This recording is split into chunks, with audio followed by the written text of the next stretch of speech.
L'argent. L'argent est le maître du monde. Notre quotidien, nos projets, notre avenir dépendent de l'argent qui circule dans l'économie. Pourtant, rares sont les citoyens, les politiciens, les décideurs sachant vraiment ce qu'est l'argent, d'où vient l'argent, qui fabrique l'argent. Beaucoup croient que l'argent est fabriqué par l'État, qu'ils ont réellement de l'argent sur leur compte, et que les banques prêtent l'argent de leurs déposants quand elles font crédit. Ces trois croyances sont fausses. La confusion règne au profit d'une finance mondialisée qui, de crise en crise, renforce son pouvoir de domination et détruit lentement nos démocraties, alors même qu'une infime proportion de la population mondiale n'a jamais accumulé autant de richesses. En partant de ce que tout le monde connaît, pas à pas, en employant les termes techniques, en illustrant chaque principe par des exemples simples, ce document vous donne les bases indispensables à la compréhension du système bancaire et monétaire, et met en perspective les crises financières et économiques qui ne cessent de s'aggraver depuis 2008. La monnaie est au cœur de nos économies. Elle en est le fluide qui permet les échanges des biens et des services. Les biens, ce sont les objets physiques qui ont un prix, comme de la nourriture, des outils, de l'immobilier, des objets de la vie courante, des véhicules, de l'électronique. Un service, c'est du temps que l'on consacre à réaliser quelque chose contre une rémunération. Les architectes, les médecins, les garagistes, les peintres, les avocats, les comptables vendent de leur temps, sous la forme de services. Les biens et les services sont achetés avec de la monnaie. Savoir qui crée la monnaie est donc indispensable pour comprendre comment le monde fonctionne. La monnaie prend plusieurs formes, qu'il faut bien distinguer. Sans la connaissance des diverses formes de monnaie et les mécanismes qu'elles impliquent, il est impossible de comprendre le système monétaire et bancaire, et plus globalement l'économie. Il y a la monnaie sous la forme de billets et de pièces de monnaie. On l'appelle la monnaie centrale corporelle. C'est celle que vous pouvez retirer au guichet ou au distributeur automatique de billets de votre banque. On peut la toucher, on peut partir avec, on peut physiquement la détruire. On l'appelle aussi monnaie manuelle, liquide ou espèce. Elle est fabriquée par la Banque centrale. En dehors de la Banque centrale, personne n'a le droit de fabriquer des billets et des pièces de monnaie. La Banque centrale est une institution missionnée par l'État, ou les États d'une zone monétaire, pour fabriquer les billets et les pièces de monnaie. Elle a aussi pour mission de favoriser le bon fonctionnement de l'économie. Son but n'est pas de faire des profits, mais d'appliquer la politique monétaire. En France, comme pour l'ensemble des pays de la zone euro, la Banque centrale est la BCE, ou Banque centrale européenne. La BCE gère une monnaie nommée euro. Et puis il y a un autre type de monnaie, beaucoup moins connu. C'est la monnaie qui est sur votre compte en banque, appelée monnaie scripturale. Cette monnaie n'existe que sous la forme de chiffres dans les systèmes informatiques de comptabilité des banques commerciales privées. On l'appelle aussi monnaie secondaire. Les banques commerciales privées, appelées aussi banques de second rang ou banques secondaires, sont les banques des particuliers et des entreprises, comme la BNP, le Crédit Agricole ou la Société Générale. Ce sont des entreprises privées dont le but est le profit. Les banques commerciales privées sont les distributeurs des billets et pièces de monnaie. Ce sont des intermédiaires, des commerçants, qui font le commerce de la monnaie centrale. Elles ont développé un substitut à cette monnaie, qui est la monnaie secondaire ou monnaie scripturale privée. Elles réalisent la gestion des moyens de paiement tels que les chèques, les cartes bancaires, les virements et les prélèvements. Pour comprendre l'origine des différentes formes de monnaie, il faut comprendre pourquoi la monnaie a été créée et parcourir son histoire de l'Antiquité à nos jours.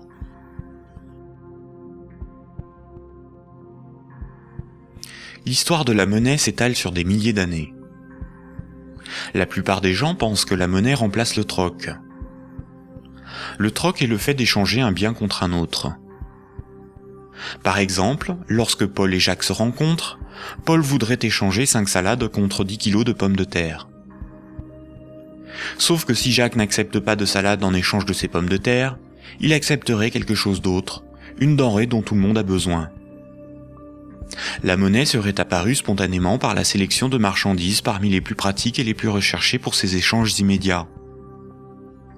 Dans un premier temps, le riz, l'avoine ou les animaux auraient été utilisés comme monnaie jusqu'à l'apparition de monnaies métalliques, d'or ou d'argent, forme ultime de monnaie. Le crédit ne serait apparu que plus tard, quand de la monnaie fut accumulée pour être prêtée à ceux qui en avaient besoin. Malheureusement, cette hypothèse n'a strictement aucune réalité historique. Les historiens ne cessent de le répéter. Ce n'est pas le troc qui apparut en premier, mais le crédit, c'est-à-dire la comptabilité des dettes, bien avant l'apparition de la monnaie. Le troc n'a pour ainsi dire quasiment jamais existé. Imaginons des paysans de l'Antiquité. Paul produit des salades qu'il récolte au printemps, et Jacques produit des pommes de terre qu'il récolte à l'automne. Jacques va emprunter 5 salades à Paul au printemps. Jacques doit l'équivalent de 5 salades à Paul. Ce n'est qu'à l'automne, 6 mois plus tard, que Jacques va le rembourser en lui donnant 10 kilos de pommes de terre. C'est la confiance qui permet ces échanges différés. On peut dire que Paul et Jacques se font confiance.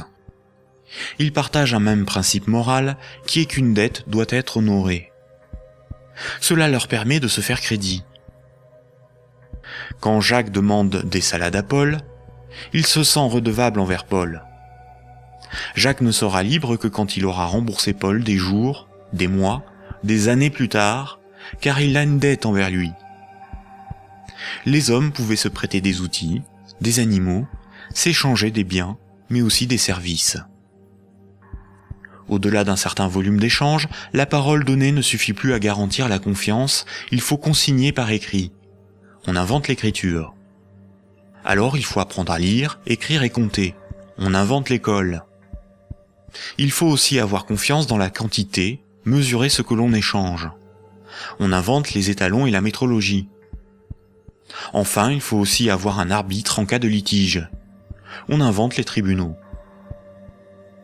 Les communautés prenaient une unité de compte virtuelle, ou un étalon, pour donner un prix aux biens et aux services qu'ils s'échangeaient. Si 5 salades valaient 10 unités de compte, alors quand Paul donnait 5 salades à Jacques, il lui devait 10 unités de compte. On a retrouvé nombre d'objets servant de registre de dette. Des bâtons, des boules d'argile, des papyrus, des bouts de tissu, des figurines. Parmi les plus anciens registres figurent des centaines de milliers de tablettes d'argile de l'époque sumérienne où étaient tenus des comptes et consignés des dettes. Ces tablettes étaient gérées par des temples proches des marchés. Personne ne pouvait empêcher les hommes de se faire crédit. Les unités de compte nécessaires à donner un prix à ce qui s'échangeait n'étaient qu'indicatives. Il n'est pas nécessaire de se procurer ou d'acheter des centimètres à chaque fois que l'on mesure ce que l'on prête à autrui. Durant plusieurs milliers d'années, il n'y avait pas de monnaie, juste la comptabilité des dettes des uns et des autres et des communautés entre elles. Ce n'est que beaucoup plus tard, environ 700 ans avant Jésus-Christ, que des souverains ou des castes régnantes ont imposé l'usage de monnaie comme moyen d'échange, sous la forme d'un objet dont ils s'attribuaient l'exclusivité de la production. Ils émettaient la monnaie, généralement des pièces d'or, d'argent ou de cuivre, payaient leurs soldats avec, et menaient des guerres pour conquérir de nouveaux territoires. Pour se procurer nourriture et équipement, les soldats imposaient par la force aux paysans et aux marchands cette monnaie comme paiement. Le pouvoir récupérait ensuite de cette monnaie lors de la perception des impôts. Comme tout le monde devait disposer de monnaie pour payer les impôts, elle devenait rapidement la monnaie officielle. Elle était acceptée comme paiement et elle se diffusait dans la communauté. Le pouvoir pouvait donc acheter nourriture, marchandises et richesses grâce à la monnaie qu'il produisait lui-même. Tant que l'on avait une dette, on n'était pas libre. On risquait de devenir l'esclave de son créancier ou d'être emprisonné si on ne s'acquittait pas de l'impôt. C'est la servitude pour dette. Et c'est pour ça qu'une monnaie employable pour payer une dette ou un impôt a un pouvoir libératoire.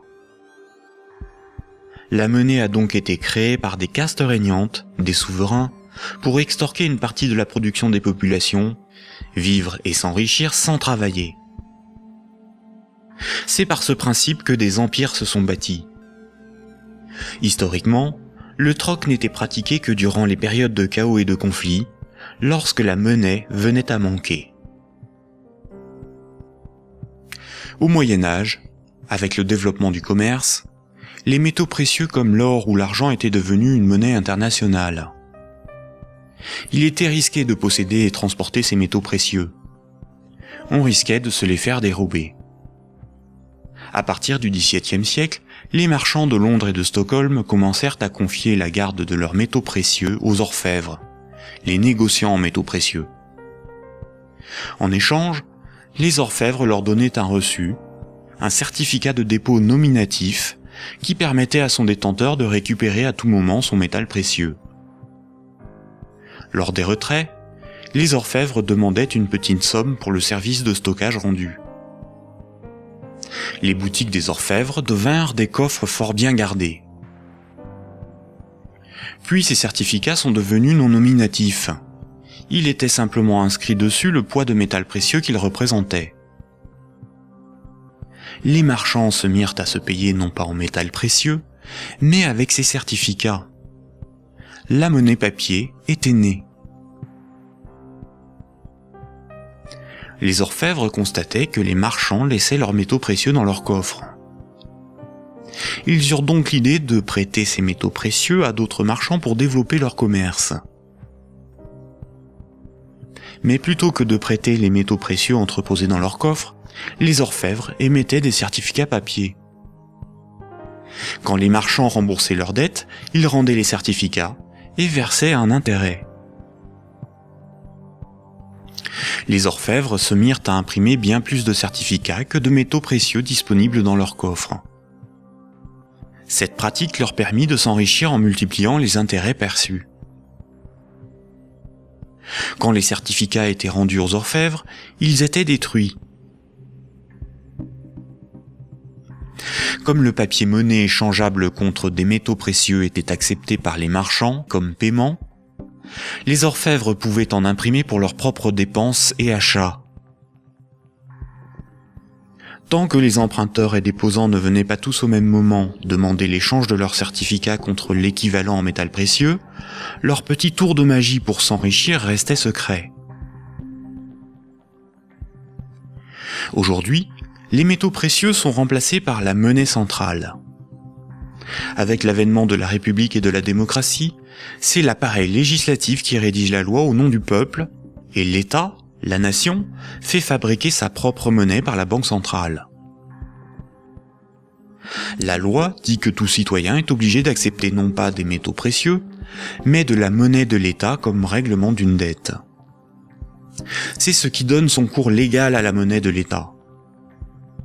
Cette monnaie est dite fiduciaire, du latin fiducia, qui veut dire confiance. Sa valeur est liée à l'assurance qu'on peut échanger des biens et services avec cette monnaie. Rappelez-vous, quand un marchand déposait des métaux précieux chez l'orfèvre, il lui donnait l'équivalent en certificat de dépôt. Plus tard, le marchand pouvait retourner chez l'orfèvre récupérer ses métaux précieux contre ses certificats. Aujourd'hui, quand le client d'une banque dépose des billets sur son compte, la banque le crédite.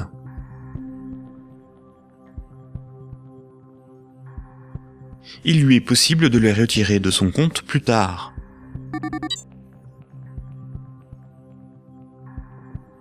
La monnaie secondaire, ou monnaie scripturale privée, est l'équivalent des certificats de dépôt des orfèvres. Tout comme le certificat de l'orfèvre est une reconnaissance de dette de l'orfèvre envers le marchand, un compte bancaire est une dette en monnaie centrale de la banque envers son client.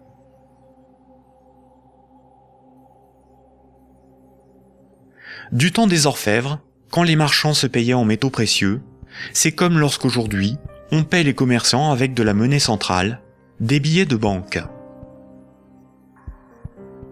Ensuite, quand les marchands se payaient avec des certificats de dépôt de l'orfèvre, c'est comme lorsqu'aujourd'hui, on paie un commerçant par un transfert de monnaie scripturale de notre compte bancaire à celui du commerçant.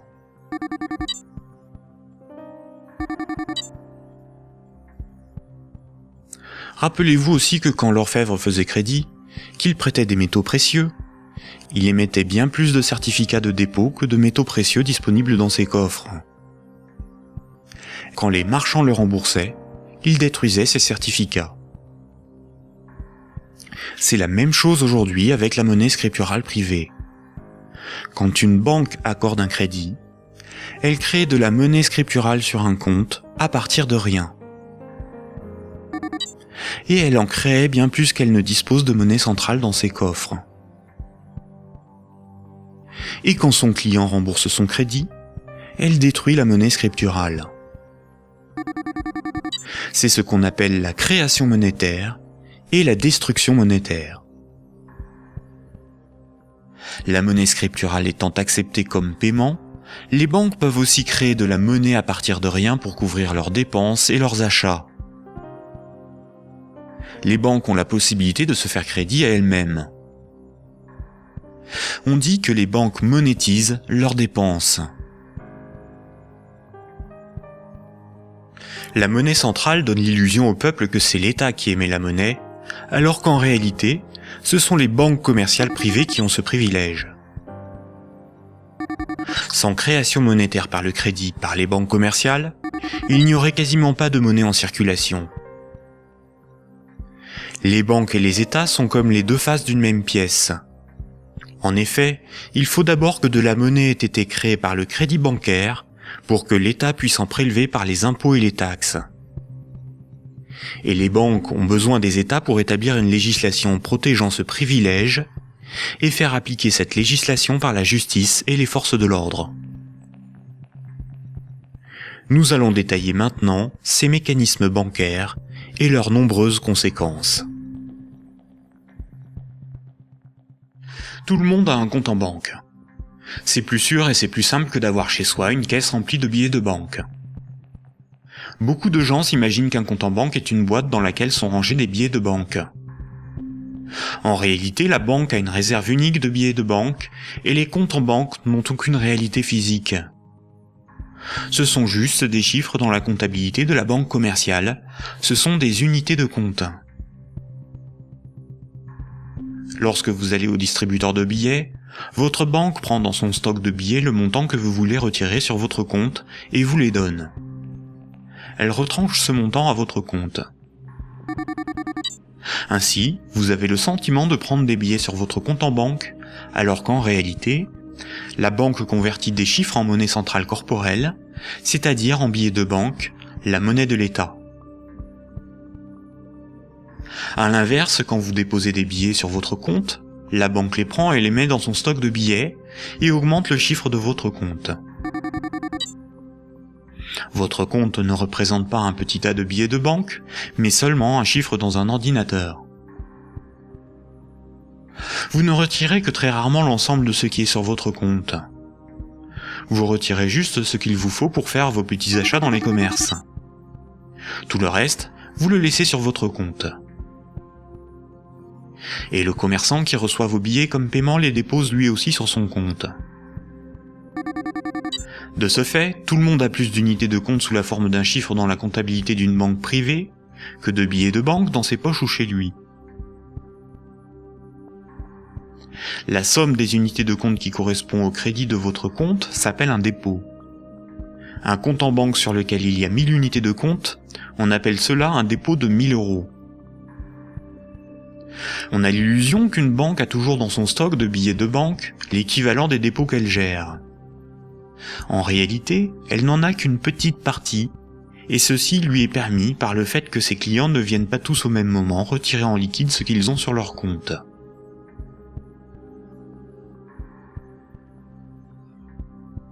En Europe, la monnaie centrale est la monnaie qui a cours légal. C'est la monnaie officielle des États de la zone euro, dont l'État français. C'est la monnaie exigée par l'État pour le paiement des impôts et des taxes. La loi oblige les citoyens à accepter les billets de banque comme moyen de paiement, et elle sanctionne sévèrement ceux qui fabriquent de faux billets. En revanche, la monnaie inscrite au crédit d'un compte bancaire n'est qu'une reconnaissance de dette de la banque envers le détenteur du compte. Rien de plus. La loi impose aux banques commerciales privées de convertir ces unités de compte en billets de banque à votre demande. C'est pour cette raison que les banques commerciales appellent ces chiffres des euros. Les chiffres inscrits sur votre relevé de compte sont appelés euros, alors qu'en réalité, ce ne sont pas des euros. Ces unités de compte sont converties en euros au moment où vous les retirez de votre compte. Votre banque vous doit bien des euros, et c'est pour cette raison qu'il est marqué euros sur votre relevé de compte. Ces unités de compte sont tolérées par la loi comme moyen de paiement. Quand vous payez au moyen d'un chèque bancaire, d'une carte bleue ou d'un virement, vous réalisez un simple transfert d'un chiffre de votre compte à un autre. Tout ce qui sert de moyen de paiement est une monnaie. C'est pour cette raison que ces unités de compte sont appelées monnaie scripturale, monnaie secondaire ou monnaie scripturale privée. On peut dire que chaque banque a sa propre monnaie, car chaque banque a sa propre comptabilité, gère ses propres chiffres, ses propres unités de compte. Toutes les monnaies privées sont convertibles en monnaie centrale corporelle. Elles ont toutes la même valeur. Mais la monnaie scripturale d'une banque commerciale privée n'est garantie que par la banque elle-même. Une banque commerciale étant une entreprise comme une autre, elle peut faire faillite. Si elle fait faillite, elle ne peut plus garantir sa monnaie privée, et par conséquent les montants des comptes bancaires de ses clients. Les unités de compte sur les comptes bancaires peuvent tout simplement disparaître. Imaginons que vous ayez 10 000 € en billets de banque, c'est-à-dire en monnaie centrale corporelle, en monnaie de l'État. Vous avez confiance dans sa valeur, car vous avez confiance en l'État. Vous prenez ces 10 000 € et vous les déposez sur un compte au Crédit Agricole. En réalité, vous donnez cet argent à la banque qui les met dans son petit stock de billets et crédite votre compte. Le chiffre sur votre compte n'est qu'une reconnaissance de dette de 10 000 €. Ce sont des unités de compte privées, car la banque est maintenant propriétaire des 10 000 € que vous lui avez donnés, et qu'elle va probablement mettre dans un distributeur de billets pour que d'autres clients puissent retirer du liquide. La loi dit simplement qu'à votre demande, à tout moment, la banque est tenue de convertir les 10 000 unités de compte en billets de banque. Et ce que vous ne savez pas, c'est que la banque n'a qu'une petite partie des montants des comptes de ses clients sous la forme de billets de banque. Gardez à l'esprit que moins de 7% de la totalité de la monnaie en circulation est sous la forme de billets et de pièces de monnaie qui ont cours légal. Ce que vous avez sur votre compte, ce n'est qu'une promesse de remboursement en euros, et non de véritables euros.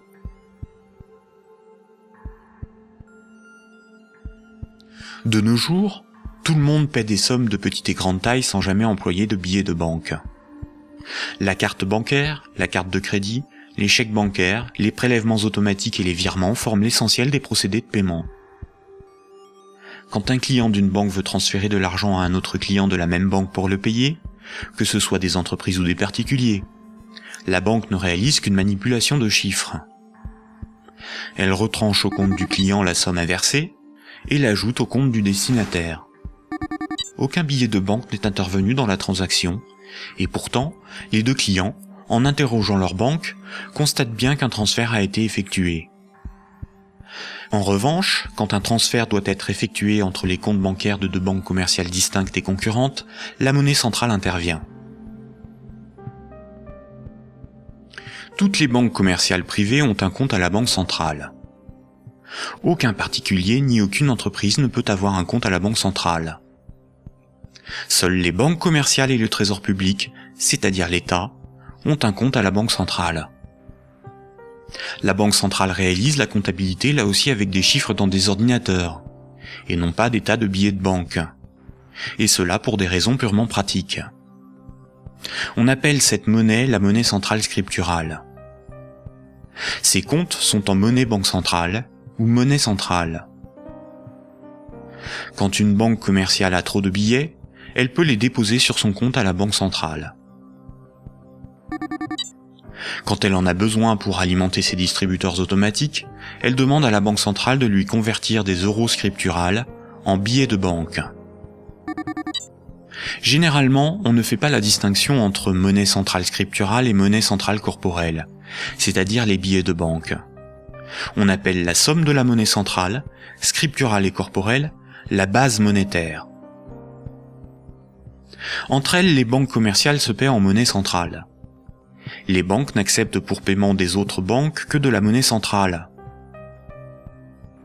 Quand un client veut transférer de la monnaie scripturale de son compte vers celui d'un client d'une autre banque, la monnaie scripturale est convertie en monnaie centrale, puis transférée à l'autre banque, qui va encaisser cette monnaie centrale et créditer le compte du destinataire.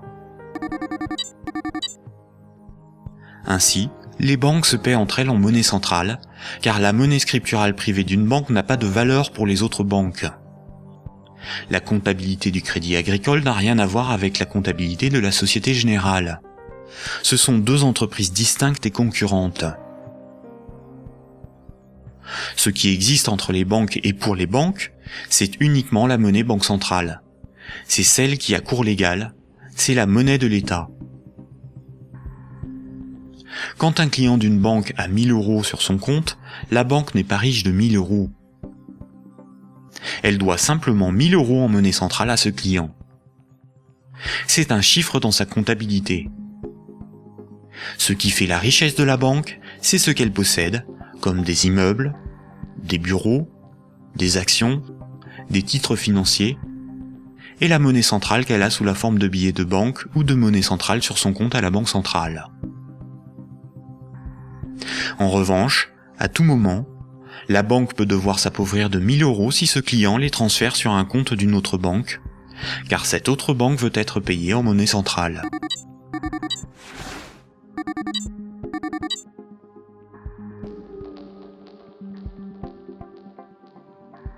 Les banques ne réalisent pas leur paiement en banque centrale à chaque fois qu'un transfert est réalisé. Un bilan des échanges est fait tous les jours. On appelle cela la compensation. Cette compensation est calculée par une chambre de compensation. Une chambre de compensation gère un système informatique enregistrant un très grand nombre de comptes en banque et de transactions, afin de faire le bilan des échanges entre les organismes financiers, dont les banques. La chambre de compensation la plus connue est Clearstream, à cause de l'affaire politico-financière qui porte son nom. Imaginons deux banques. Un client de la première banque paie 10 euros à un client de la seconde. Un client de la seconde paie 15 euros à un client de la première. À la fin de la journée, la compensation calcule un différentiel de 5 euros au profit de la première banque. Le paiement peut se faire directement par virement entre leurs comptes à la banque centrale. Quand une banque voit son compte débité à cause d'une compensation ou par un retrait au guichet par un client, on appelle cela une fuite. Elle s'appauvrit, car sa monnaie centrale fait partie de ses richesses. Imaginons une banque qui a 4 déposants qui ont chacun 25 000 unités de compte. On peut dire que la banque doit 100 000 euros à ses clients. Imaginons que cette banque a 10 000 euros sur son compte à la banque centrale. La banque est incapable de couvrir la fuite du montant total des comptes de ses clients. Elle est potentiellement en faillite, car 90 000 unités de compte de ses clients ne sont pas couverts par de la monnaie centrale. Seuls 10 000 euros en billets peuvent être versés à l'ensemble de ses clients. C'est le principe de la couverture partielle des dépôts, appelé système à réserve fractionnaire. Si la totalité de ses clients viennent tous au même moment pour retirer leur argent, la banque fait immédiatement faillite. Quand tous les clients d'une banque viennent retirer tout leur argent, c'est ce que l'on appelle un bank run. Face à cette situation, les autorités ont mis en place un fonds en monnaie centrale en cas de faillite bancaire, le fonds de garantie des dépôts bancaires. En France, ce fonds se porte officiellement garant de 100 000 euros maximum par compte bancaire. Malheureusement, La plupart des grandes banques gèrent des dépôts bien supérieurs à ce qu'il y a dans ce fonds. Le fonds est d'environ 2 milliards d'euros, alors que les banques françaises gèrent près de 1000 fois plus de dépôts en monnaie scripturale. Par conséquent, la faillite de quelques grandes banques du monde provoquerait la disparition d'une partie des dépôts bancaires de leurs clients. Le Trésor public, c'est la caisse de l'État. Le Trésor public a un compte à la Banque centrale. Le Trésor public encaisse toutes les taxes et impôts qui forment les recettes de l'État. Le Trésor public paie toutes les dépenses de l'État. Il paie les fonctionnaires, les investissements de l'État, ses infrastructures, ses frais de fonctionnement, ses fournisseurs. Quand vous payez vos impôts ou des taxes, vous les payez directement au Trésor public. Si un client d'une banque veut payer 1000 € au Trésor public, la banque convertit la monnaie scripturale privée en monnaie banque centrale et transfère cette monnaie centrale sur le compte du Trésor public. Le Trésor public n'accepte pour paiement que la monnaie centrale. Quand le Trésor public paie un de ses fournisseurs, il verse de la monnaie centrale à la banque commerciale privée qui en détient le compte, et celle-ci crédite le compte de l'entreprise bénéficiaire.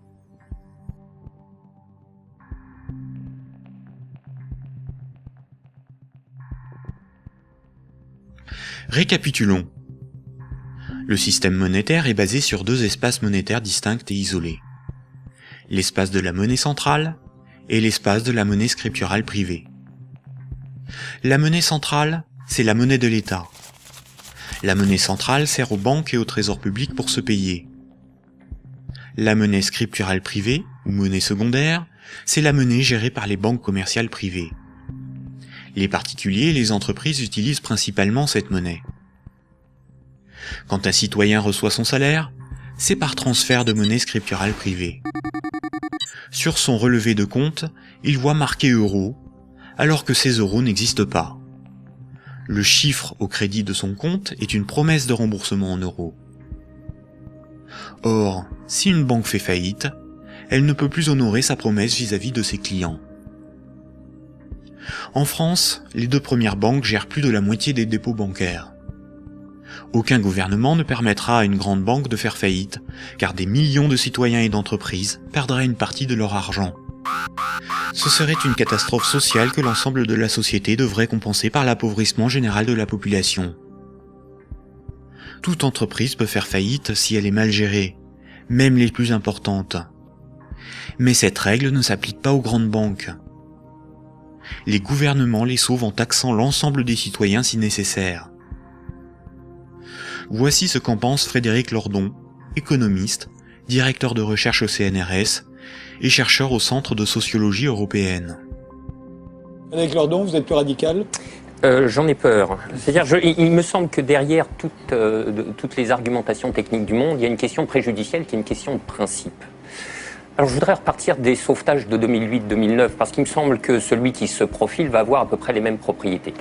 À propos de ces sauvetages bancaires, on peut dire non contradictoirement 2 choses. La première, c'est qu'ils étaient une nécessité impérieuse, et je dirais même vitale. Et la deuxième, c'est que cependant, ils ont été des scandales sans nom.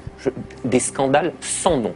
Alors pourquoi ça a été un scandale ? Les gens le savent, alors ils sont un peu plus qu'échauffés, hein, je vous assure. On a sauvé les banques, on a sauvé la finance sans la moindre contrepartie, pas le plus petit commencement de réglementation de l'activité financière ou de transformation des structures bancaires. Donc, si vous me passez l'expression, le corps social en a gros. Mais pour autant, il était une nécessité impérieuse de les sauver, pour une raison extrêmement simple, c'est que il faut que les gens essayent de se figurer l'ampleur des dévastations économiques et sociales qui suivent de la matérialisation d'un risque systémique. C'est dans le cadre de cette hypothèse que je me situe. On pourra peut-être y revenir tout à l'heure. C'est-à-dire l'effondrement total de toutes les banques. Les transactions les plus élémentaires deviennent impossibles. Je veux dire, aller acheter son pain à la boulangerie, ça marche plus. Tout simplement parce que retirer de l'argent au distributeur à billets, ça marche pas. Faire un chèque, ça marche pas. Une carte bleue, ça marche pas. Vous avez les piécettes dans la poche, ça vous mène pas loin. Vous tenez 4-5 jours en forçant plutôt sur les patates. Et après, c'est retour au jardin potager pour ceux qui en ont un, et pour les autres, c'est retour vers l'état de nature économique. Ce que vous décrivez là, ça semble une catastrophe. Oui, c'est la catastrophe ultime si les banques ne sont pas sauvées et qu'elles tombent toutes ensemble. Ça pourrait se produire d'après vous, ça? Alors pour moi, La Grèce, oui. si vous voulez, c'est un événement qui est de l'ordre de l'impensable. C'est-à-dire, c'est un chaos social d'une telle ampleur qu'il me semble inconcevable que les États se désintéressent de la chose. Par conséquent, ils sont forcés de venir au secours de la finance, qu'ils le veuillent ou non. Et c'est exactement là que se noue le drame, si vous voulez. C'est dans cette articulation entre la nécessité impérieuse d'une part et le scandale de l'autre.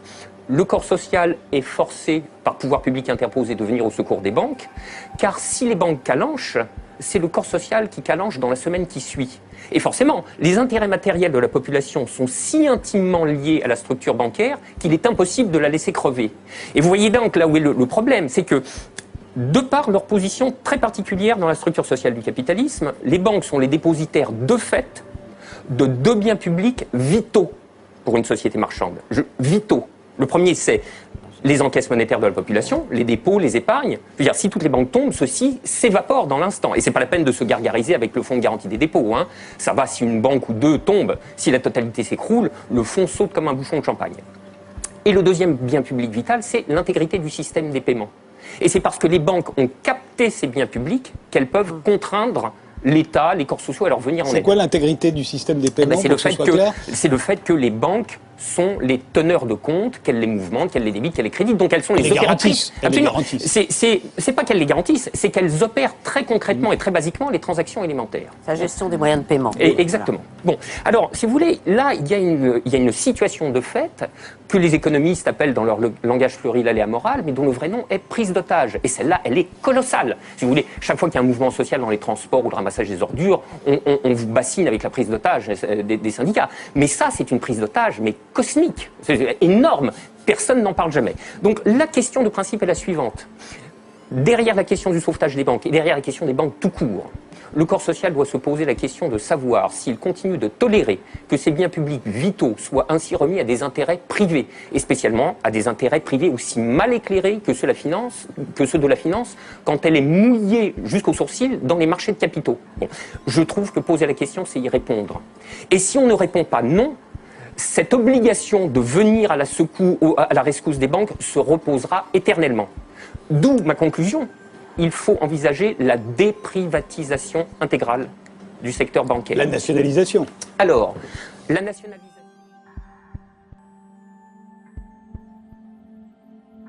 On constate que quand les dirigeants et actionnaires des grandes banques touchent des bénéfices, ceux-ci s'enrichissent. Mais quand les grandes banques sont en difficulté, ce sont les États, c'est-à-dire l'ensemble des citoyens, qui les sauvent.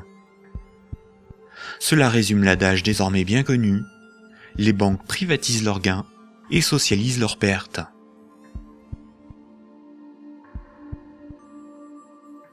Pour bien comprendre le mécanisme de création monétaire, nous devons savoir ce qu'est un actif. Imaginons que Paul possède une moto, des vêtements, une télévision, un ordinateur et 200 € sur lui en billets de banque. Tout ceci représente ses actifs, car les actifs, c'est ce que l'on possède. Les 200 € qu'il a sur lui sont ses actifs financiers. Maintenant, Jacques emprunte à Paul 100 €. En lui empruntant cette somme, Jacques signe une reconnaissance de dette l'engageant à rembourser Paul dans 1 mois.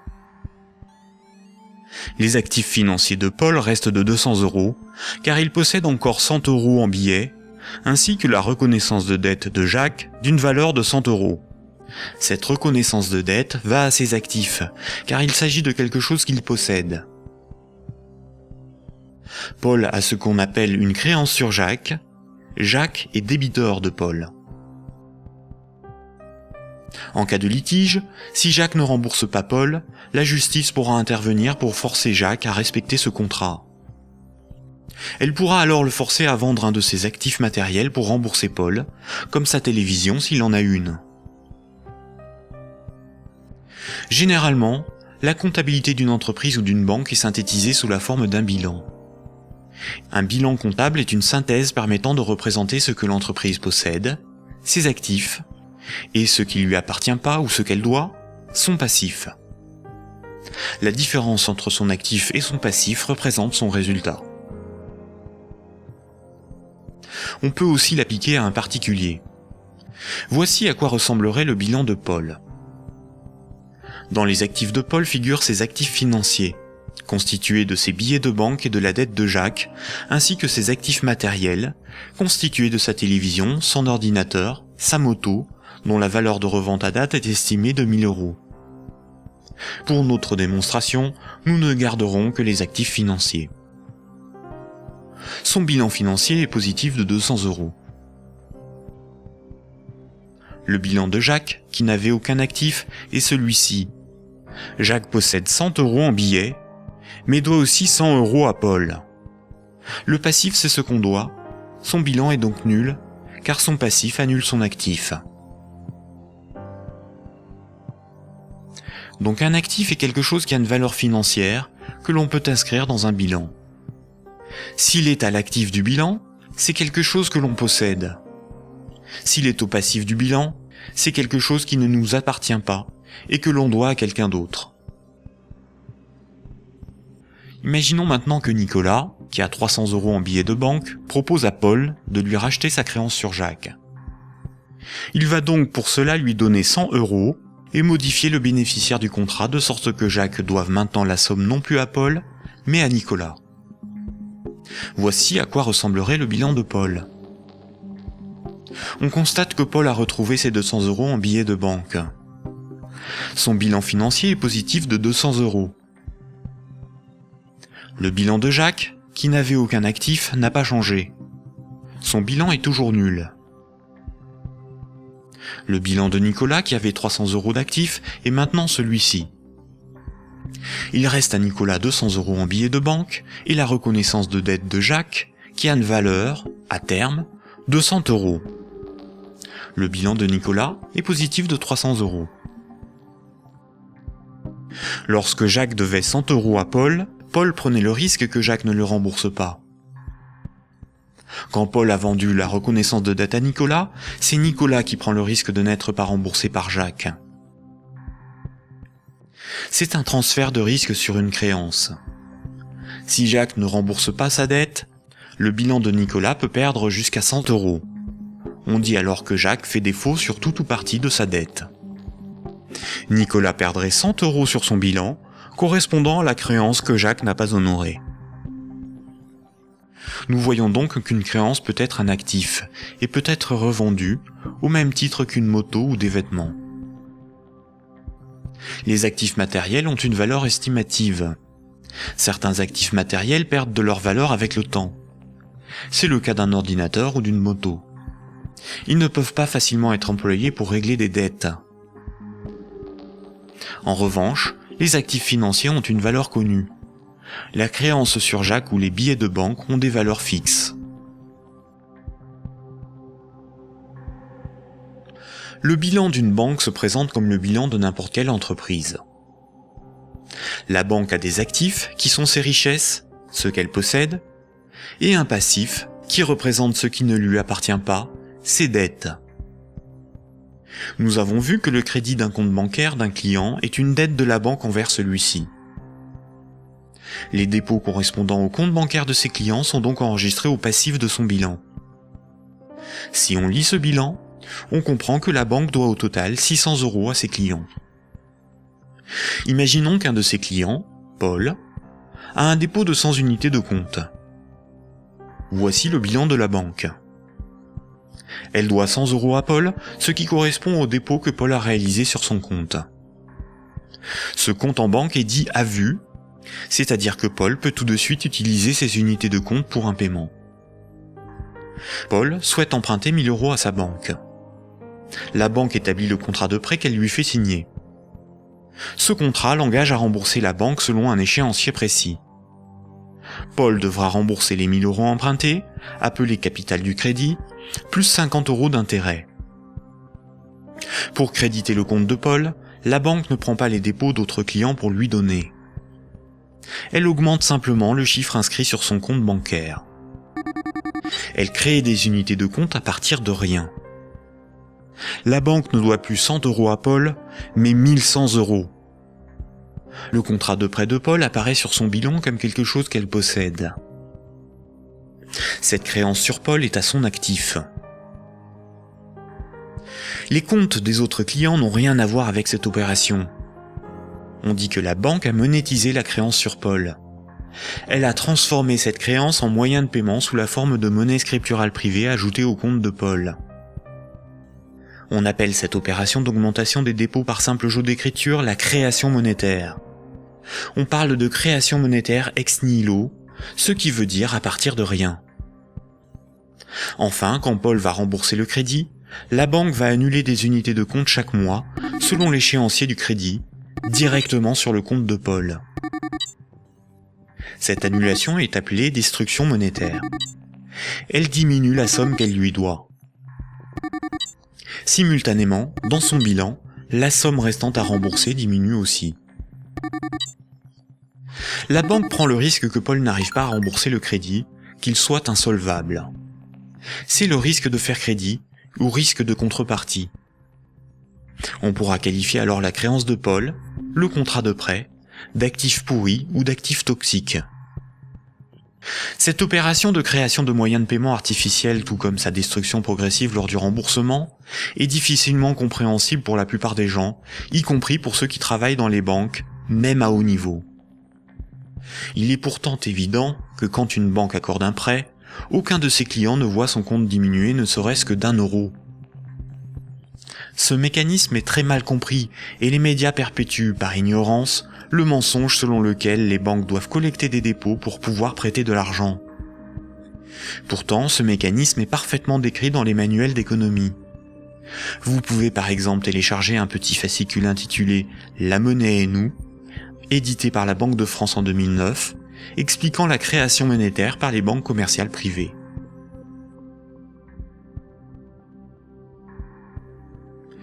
La création et la destruction monétaire peuvent être résumées par une simple phrase.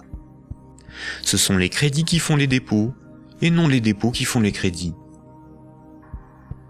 Cette phrase permet de se rappeler que la totalité de la monnaie en circulation sur nos comptes en banque ou dans nos poches est créée par le crédit bancaire. Quand une banque accorde un crédit à un de ses clients, elle crée de la monnaie scripturale privée en augmentant le solde du compte de celui-ci. Elle ne crée pas des euros, mais des unités de compte convertibles en euros. Plus il y a de crédits accordés par les banques, plus il y a de dépôts, de billets et de pièces de monnaie. La totalité de la monnaie en circulation dans l'économie représente ce qu'il reste à rembourser des crédits contractés. Quand Paul achète une automobile à crédit, il paie tout de suite le vendeur avec la monnaie créée. 2 jours plus tard, le vendeur achète une télévision, des livres et un ordinateur. Les vendeurs de la télévision, des livres et de l'ordinateur vont eux aussi réaliser des achats. Paul n'a pas commencé à rembourser son crédit que la monnaie circule déjà dans l'économie. Le nombre de fois dans une année qu'une unité de compte va servir de paiement est appelé vitesse de circulation de la monnaie ou vélocité de la monnaie. 100 unités de compte échangées 10 fois pour des paiements représente 1000 € de paiement. L'argent qui circule de compte en compte est donc en réalité une dette qui circule. Les billets et pièces de monnaie en circulation sont une conversion de monnaie scripturale privée créée lors des crédits. Chaque unité de monnaie scripturale sur nos comptes bancaires et chaque billet ou pièce de monnaie dans nos poches a été créé lorsqu'un particulier, une entreprise ou un État a emprunté de l'argent à une banque. Une banque peut aussi créer des unités de compte pour ses propres dépenses. Pour cela, une banque ouvre un compte pour chacun de ses salariés ou fournisseurs. Ensuite, elle crée des unités de compte à partir de rien sur ses comptes. C'est comme cela que les banques assument leurs charges ou réalisent des investissements. On dit que la banque monétise ses frais de fonctionnement ou ses achats. Quand elle paie un employé ou un fournisseur par création monétaire, la banque ne fait rien de plus que de se créer une nouvelle dette envers celui-ci. A l'inverse, quand une banque prélève une somme sur votre compte en banque, elle n'opère aucun transfert. Quand elle prélève des frais bancaires ou simplement les mensualités de remboursement d'un crédit bancaire, elle détruit de la monnaie. Ainsi, votre banque vous doit moins d'argent. Comme nous l'avons vu, historiquement, la monnaie remplaçant le troc est un mythe qui vous laisse penser que la monnaie est un élément physique permanent, et donc qu'il y a quelque chose sur votre compte. Ceci vous semble d'autant plus vrai que vous pouvez retirer des billets de banque de votre compte. Les médias vous font croire qu'une banque doit amasser de la monnaie avant de pouvoir en prêter. Mais en réalité, les banques ne prêtent pas l'argent des autres clients, puisque ce sont elles qui le fabriquent lors des crédits et qui le détruisent lors du remboursement des crédits. Un crédit n'est en rien un prêt ou un emprunt. Il s'agit en réalité d'une création monétaire temporaire ou d'une location de moyens de paiement. Récapitulons. La monnaie scripturale privée est créée par les crédits, à partir de rien. Cette monnaie est détruite lors du remboursement des crédits.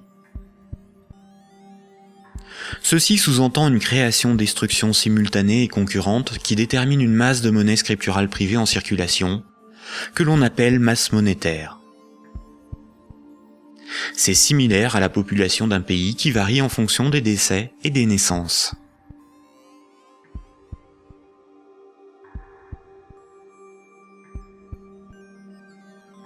Trois citoyens et un banquier échouent sur une île déserte au beau milieu de l'océan.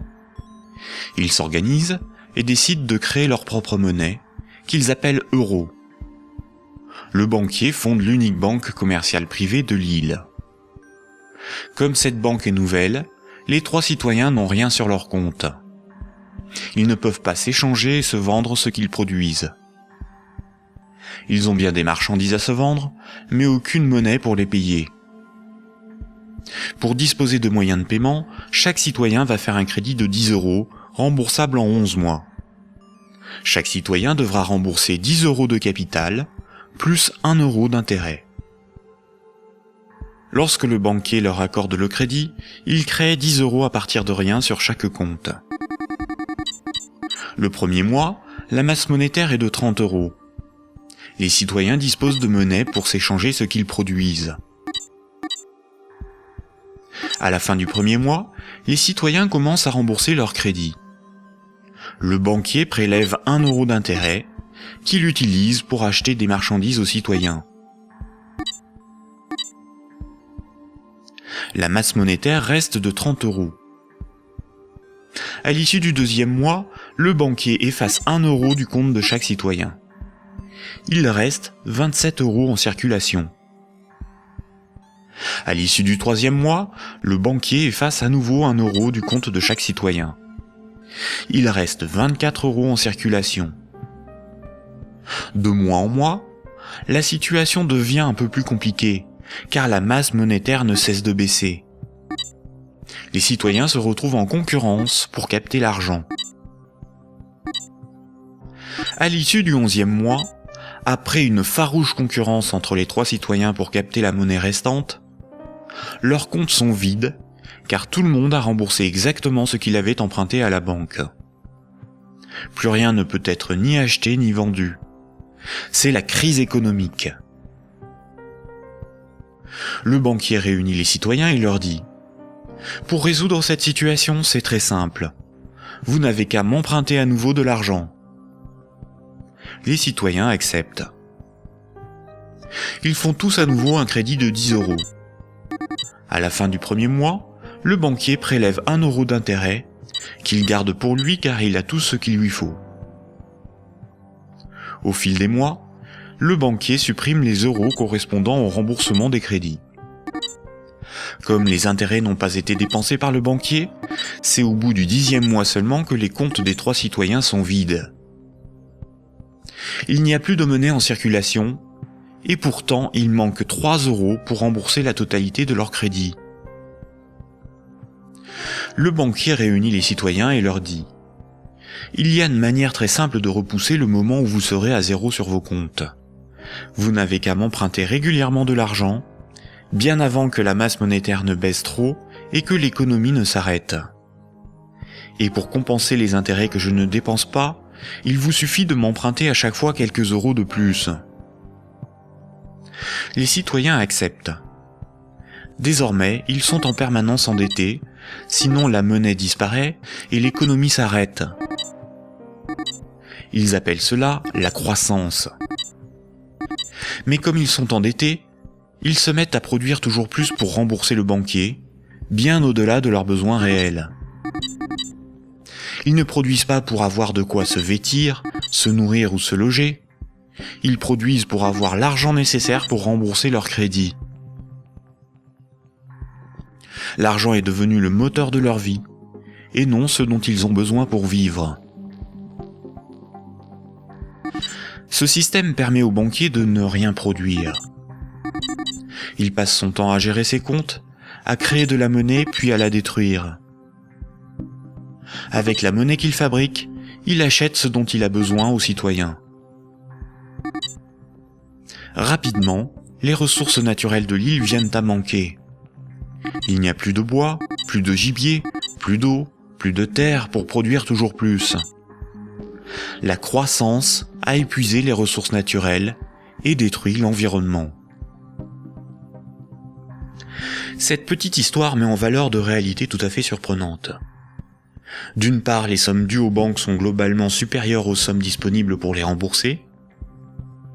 D'autre part, si tout le monde remboursait ses dettes, il n'y aurait quasiment plus de monnaie en circulation dans le monde. Tous les comptes seraient vides, tous les billets et pièces de monnaie disparaîtraient. Le système monétaire fonctionne comme un système pyramidal. Pour payer les crédits en cours de remboursement, il faut que de nouveaux crédits soient accordés. Sinon, la monnaie se raréfie et certains emprunteurs sont dans l'incapacité de rembourser leurs crédits.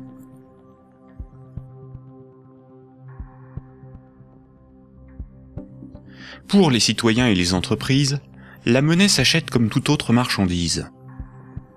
Les banques louent la monnaie qu'elles fabriquent, et le prix de cette location est de la monnaie supplémentaire qu'elles sont les seules à fabriquer.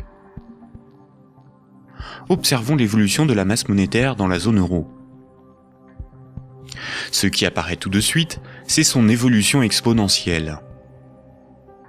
La masse monétaire est composée de ce qu'on appelle des agrégats monétaires, nommés M1, M2 et M3. En orange, c'est la monnaie circulante. C'est la monnaie qui est sur les comptes à vue, utilisée pour des paiements, ainsi que la monnaie sous la forme de billets et de pièces de monnaie. Les comptes à vue servent à l'économie réelle. C'est là que sont versés les salaires, réalisés les paiements avec les cartes bancaires, les chèques, les virements, pour les échanges de biens et de services. C'est la monnaie qui sert l'économie réelle. En vert, ce sont les dépôts dits à terme, ou comptes à terme. Ce sont des comptes d'épargne rémunérés, des comptes à préavis, des livrets comme le livret A, certains placements financiers, où une partie de la monnaie scripturale est bloquée par les particuliers pour un certain temps. C'est de l'argent qui fait un peu d'argent. En violet, ce sont les placements à long terme, plutôt destinés aux entreprises. Les comptes à terme et les placements bloquent la monnaie. Cette monnaie n'est plus disponible pour réaliser des paiements, elle ne sert plus l'économie réelle.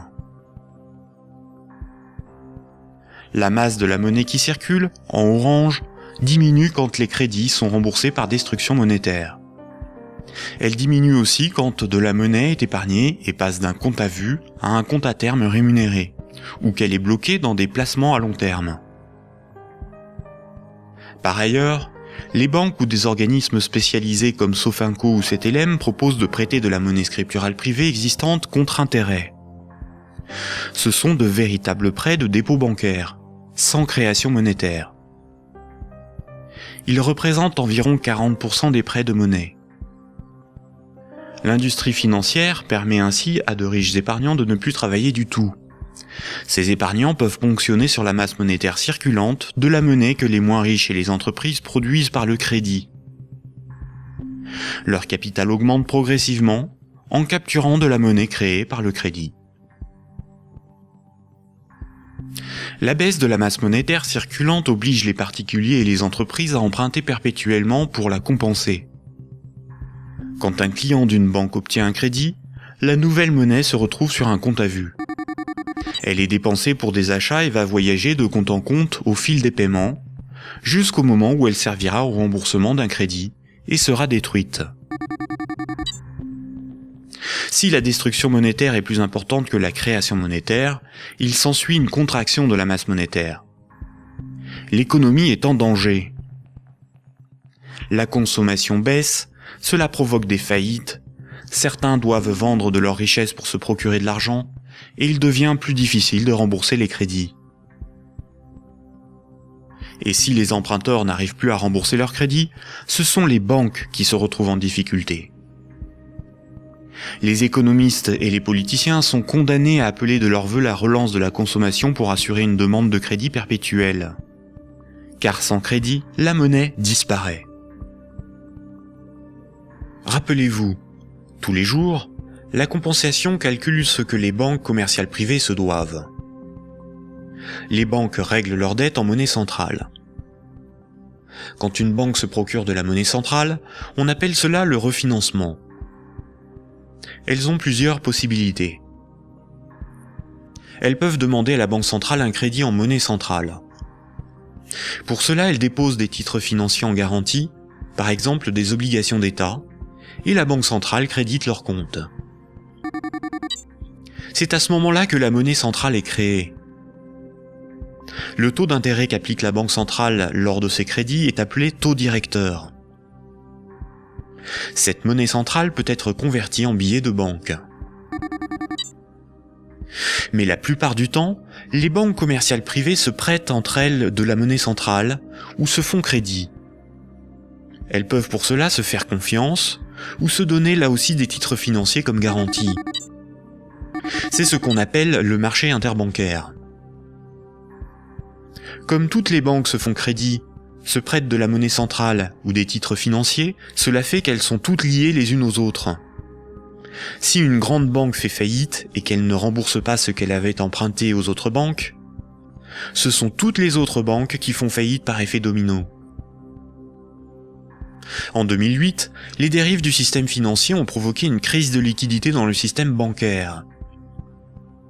La crise de liquidité fait que les banques n'arrivent plus à régler leurs dettes, à se procurer de la monnaie centrale ou à se faire crédit.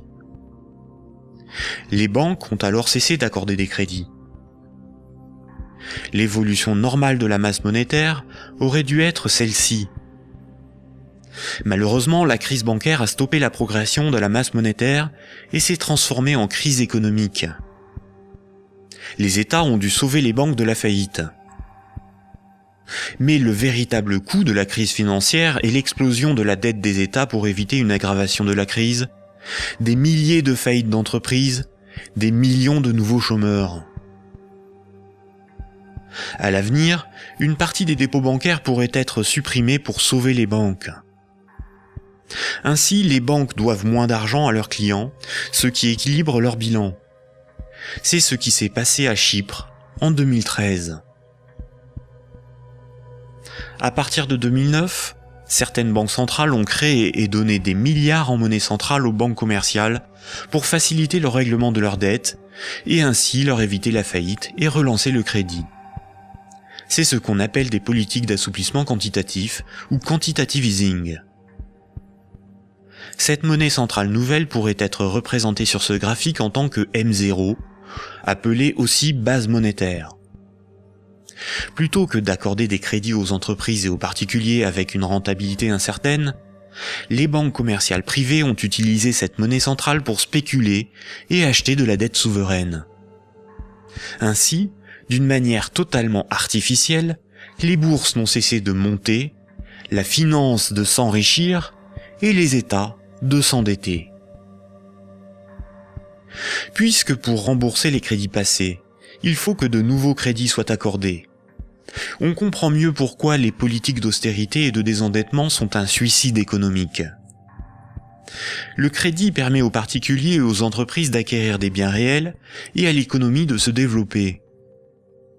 La masse monétaire augmente.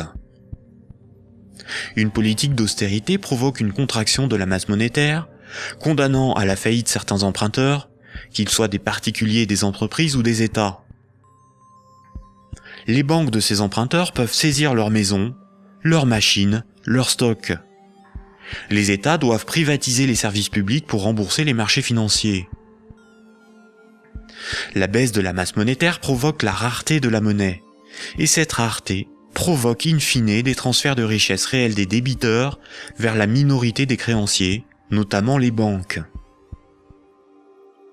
C'est similaire au processus organisé par l'Occident vis-à-vis des pays en voie de développement. On endette ces pays pour qu'ils nous achètent des infrastructures, des machines, des moyens de production, via des prêts du FMI et de la Banque mondiale. Incapables de rembourser les crédits, leur faillite permet de saisir les ressources naturelles ou même ceux qu'ils ont achetés grâce à ces crédits. Le PIB d'un pays, c'est approximativement la somme des revenus dans ce pays en une année. Dans la zone euro, la dette des États représente 90% du PIB. Et les dettes du secteur privé représentent 160% du PIB. En d'autres termes, pour rembourser toutes les dettes, il nous faudrait travailler 2 ans et demi en donnant tous nos revenus aux banques et aux marchés financiers. Or, si on remboursait toutes nos dettes, il n'y aurait plus de monnaie en circulation. Ce système pyramidal de dette n'est viable que dans un équilibre précaire, car la capacité des emprunteurs à rembourser leurs crédits dépend de la capacité d'autres emprunteurs à contracter de nouveaux crédits.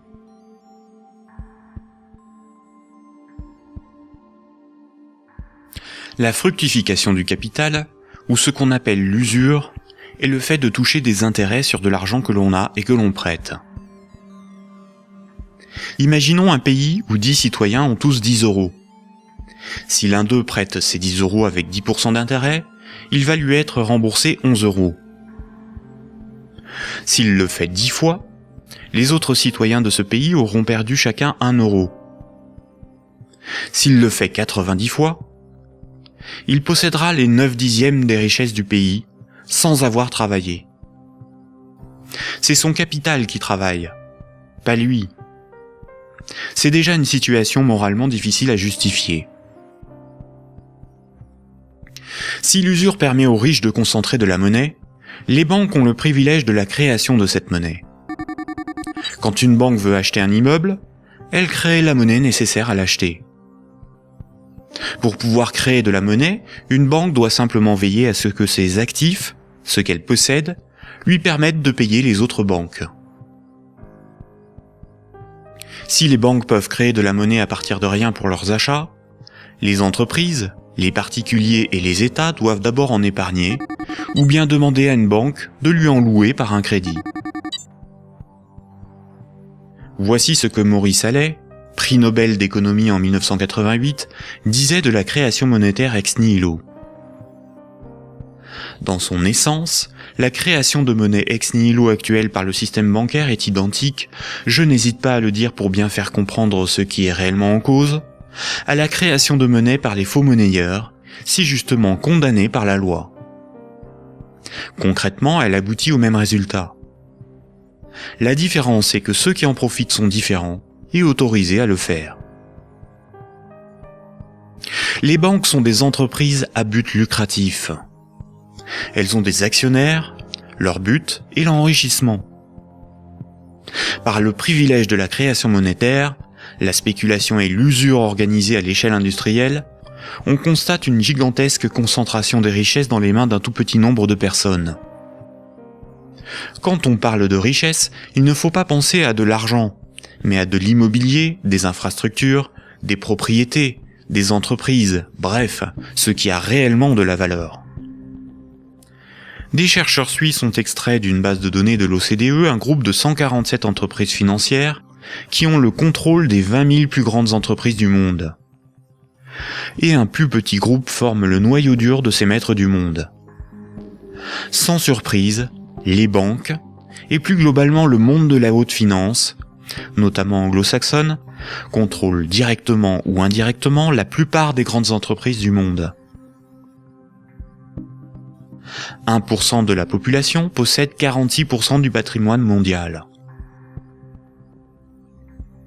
Ce mouvement de concentration des richesses s'est accentué dans les années 70. Le néolibéralisme consacre la loi du marché comme dogme économique. Il prône la libre circulation des capitaux, des marchandises et des personnes à l'échelle mondiale, et une concurrence libre et non faussée. L'efficience des marchés serait l'avenir de l'homme. Dans cette perspective, les États sont des obstacles à la dérégulation financière. Avant les années 70, l'État français pouvait se financer à taux fixe et avantageux par un dispositif appelé le circuit du trésor. La Banque centrale pouvait faire des avances significatives à l'État. À partir des années 70, ce dispositif a été démantelé. Les États ont été obligés de se financer sur les marchés financiers, avec un taux variable en fonction de l'offre et de la demande. Par ailleurs, l'industrie financière organise la fuite des bénéfices et fortunes dans les paradis fiscaux. Pour le seul État français, le manque à gagner sur les recettes fiscales est estimé entre 50 et 80 milliards d'euros chaque année, soit plus que les recettes de l'impôt sur le revenu. En d'autres termes, l'État est contraint d'emprunter aux marchés financiers, c'est-à-dire aux banques et aux clients des banques, ce qu'elle ne leur prend pas sous la forme d'impôts et de taxes, et de leur payer pour cela un intérêt supplémentaire. Sans les intérêts imposés par les marchés financiers, l'État français n'aurait pas dû payer plus de 1500 milliards d'euros d'intérêts en 30 ans. La totalité de l'impôt sur le revenu est consacrée au seul remboursement des intérêts de la dette. Si les financiers prêtent aux États, c'est parce que les États ont le droit de lever autant d'impôts que nécessaire pour les rembourser, et d'utiliser la justice et les forces de l'ordre pour faire payer les contribuables. La création monétaire est aussi appelée planche à billets, même quand il s'agit de monnaie scripturale privée créée par le crédit.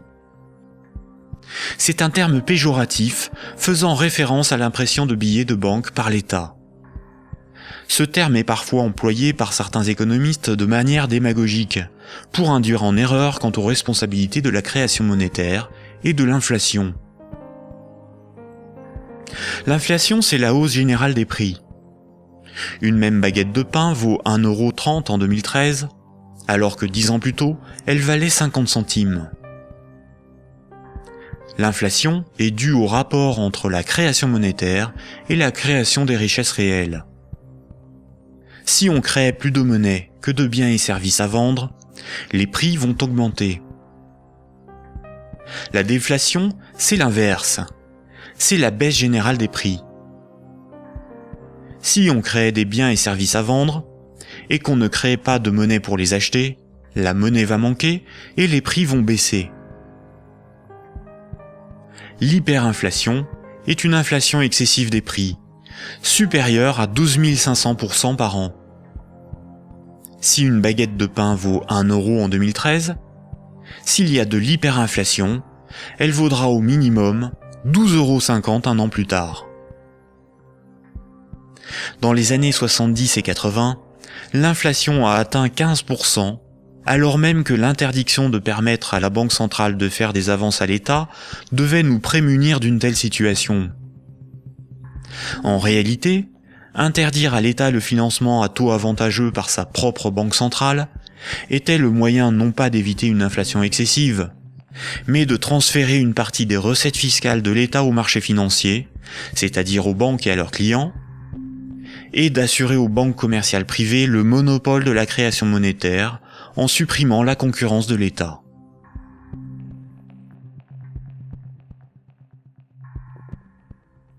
Voici ce qu'on pouvait lire en 1924, avant la Grande Dépression de 1929, dans le magazine de l'Association des banquiers des États-Unis. Le capital doit assurer sa propre protection par tous les moyens possibles, grâce à la coalition et à la législation. Les dettes doivent être collectées et les hypothèques exercées le plus rapidement possible. Lorsque les personnes ordinaires perdent leur maison à travers le processus de la loi, elles deviennent plus dociles et peuvent plus facilement être dirigées grâce au bras fort du gouvernement représenté par les principaux acteurs financiers et par une puissance centrale due aux richesses. Ces vérités sont bien connues de nos principaux intervenants, qui s'appliquent désormais à créer un impérialisme permettant de gouverner le monde. En divisant les votants grâce au système de partis politiques, nous les manipulons afin qu'ils dépensent toute leur énergie pour des problèmes n'ayant aucune importance. C'est donc grâce à une action discrète que nous garantirons la pérennité de ce que nous avons si bien planifié et accompli. Rappelez-vous, dans l'Antiquité, la monnaie physique a été inventée par des souverains pour lever des armées, conquérir de nouveaux territoires et instaurer une dépendance des peuples à la monnaie par la levée des impôts. Toutes les dettes devaient être réglées avec la monnaie du souverain. Cela lui permettait d'acheter les richesses aux populations avec la monnaie qu'il fabriquait lui-même. Une seule et même organisation gérait la fabrication de la monnaie, les armées, la législation, la justice et les forces de l'ordre. Aujourd'hui encore, la monnaie reste un instrument de domination et un élément clé de la géopolitique. Le siècle dernier a été celui du dollar américain. Le dollar américain est de loin la monnaie la plus répandue sur Terre. Le budget militaire américain est égal aux dépenses militaires de tous les autres pays réunis. Tous les ans, ce budget est voté par le Congrès et généreusement financé par la Banque fédérale américaine. Fondée en 1913, la Banque fédérale américaine est une banque privée et non une institution publique. La force militaire permet aux États-Unis d'assurer le statut de monnaie de réserve mondiale au dollar américain et de l'imposer dans le commerce international. Avant les attentats du 11 septembre 2001, les pays clés indépendants du système monétaire anglo-saxon étaient l'Afghanistan, l'Irak, le Soudan, la Libye, la Syrie, Cuba, la Corée du Nord, la Somalie et l'Iran. Les États-Unis et leurs alliés ont attaqué l'Afghanistan, l'Irak et la Libye. En Libye, une banque centrale opérationnelle a été créée par les soi-disant rebelles avant même que la guerre ne soit finie. Le colonel Kadhafi, Saddam Hussein et Kennedy ont en commun d'avoir défié la domination du dollar américain du cartel de banques privées qui dirige la Banque fédérale américaine. Aujourd'hui, les banques centrales sont indépendantes de tout pouvoir politique et sont coordonnées à l'échelle mondiale par la Banque des banques centrales, la BRI, Banque des règlements internationaux, située à Bâle en Suisse. Ce n'est pas une institution publique, elle n'a aucun mandat. Ses membres ne sont pas élus, et pourtant c'est probablement le cœur du futur gouvernement mondial. L'application de la loi par les tribunaux, les forces de l'ordre, l'armée, sont comme des services assurés par les États à la corporation bancaire, qui contrôle aussi les plus grandes entreprises du monde.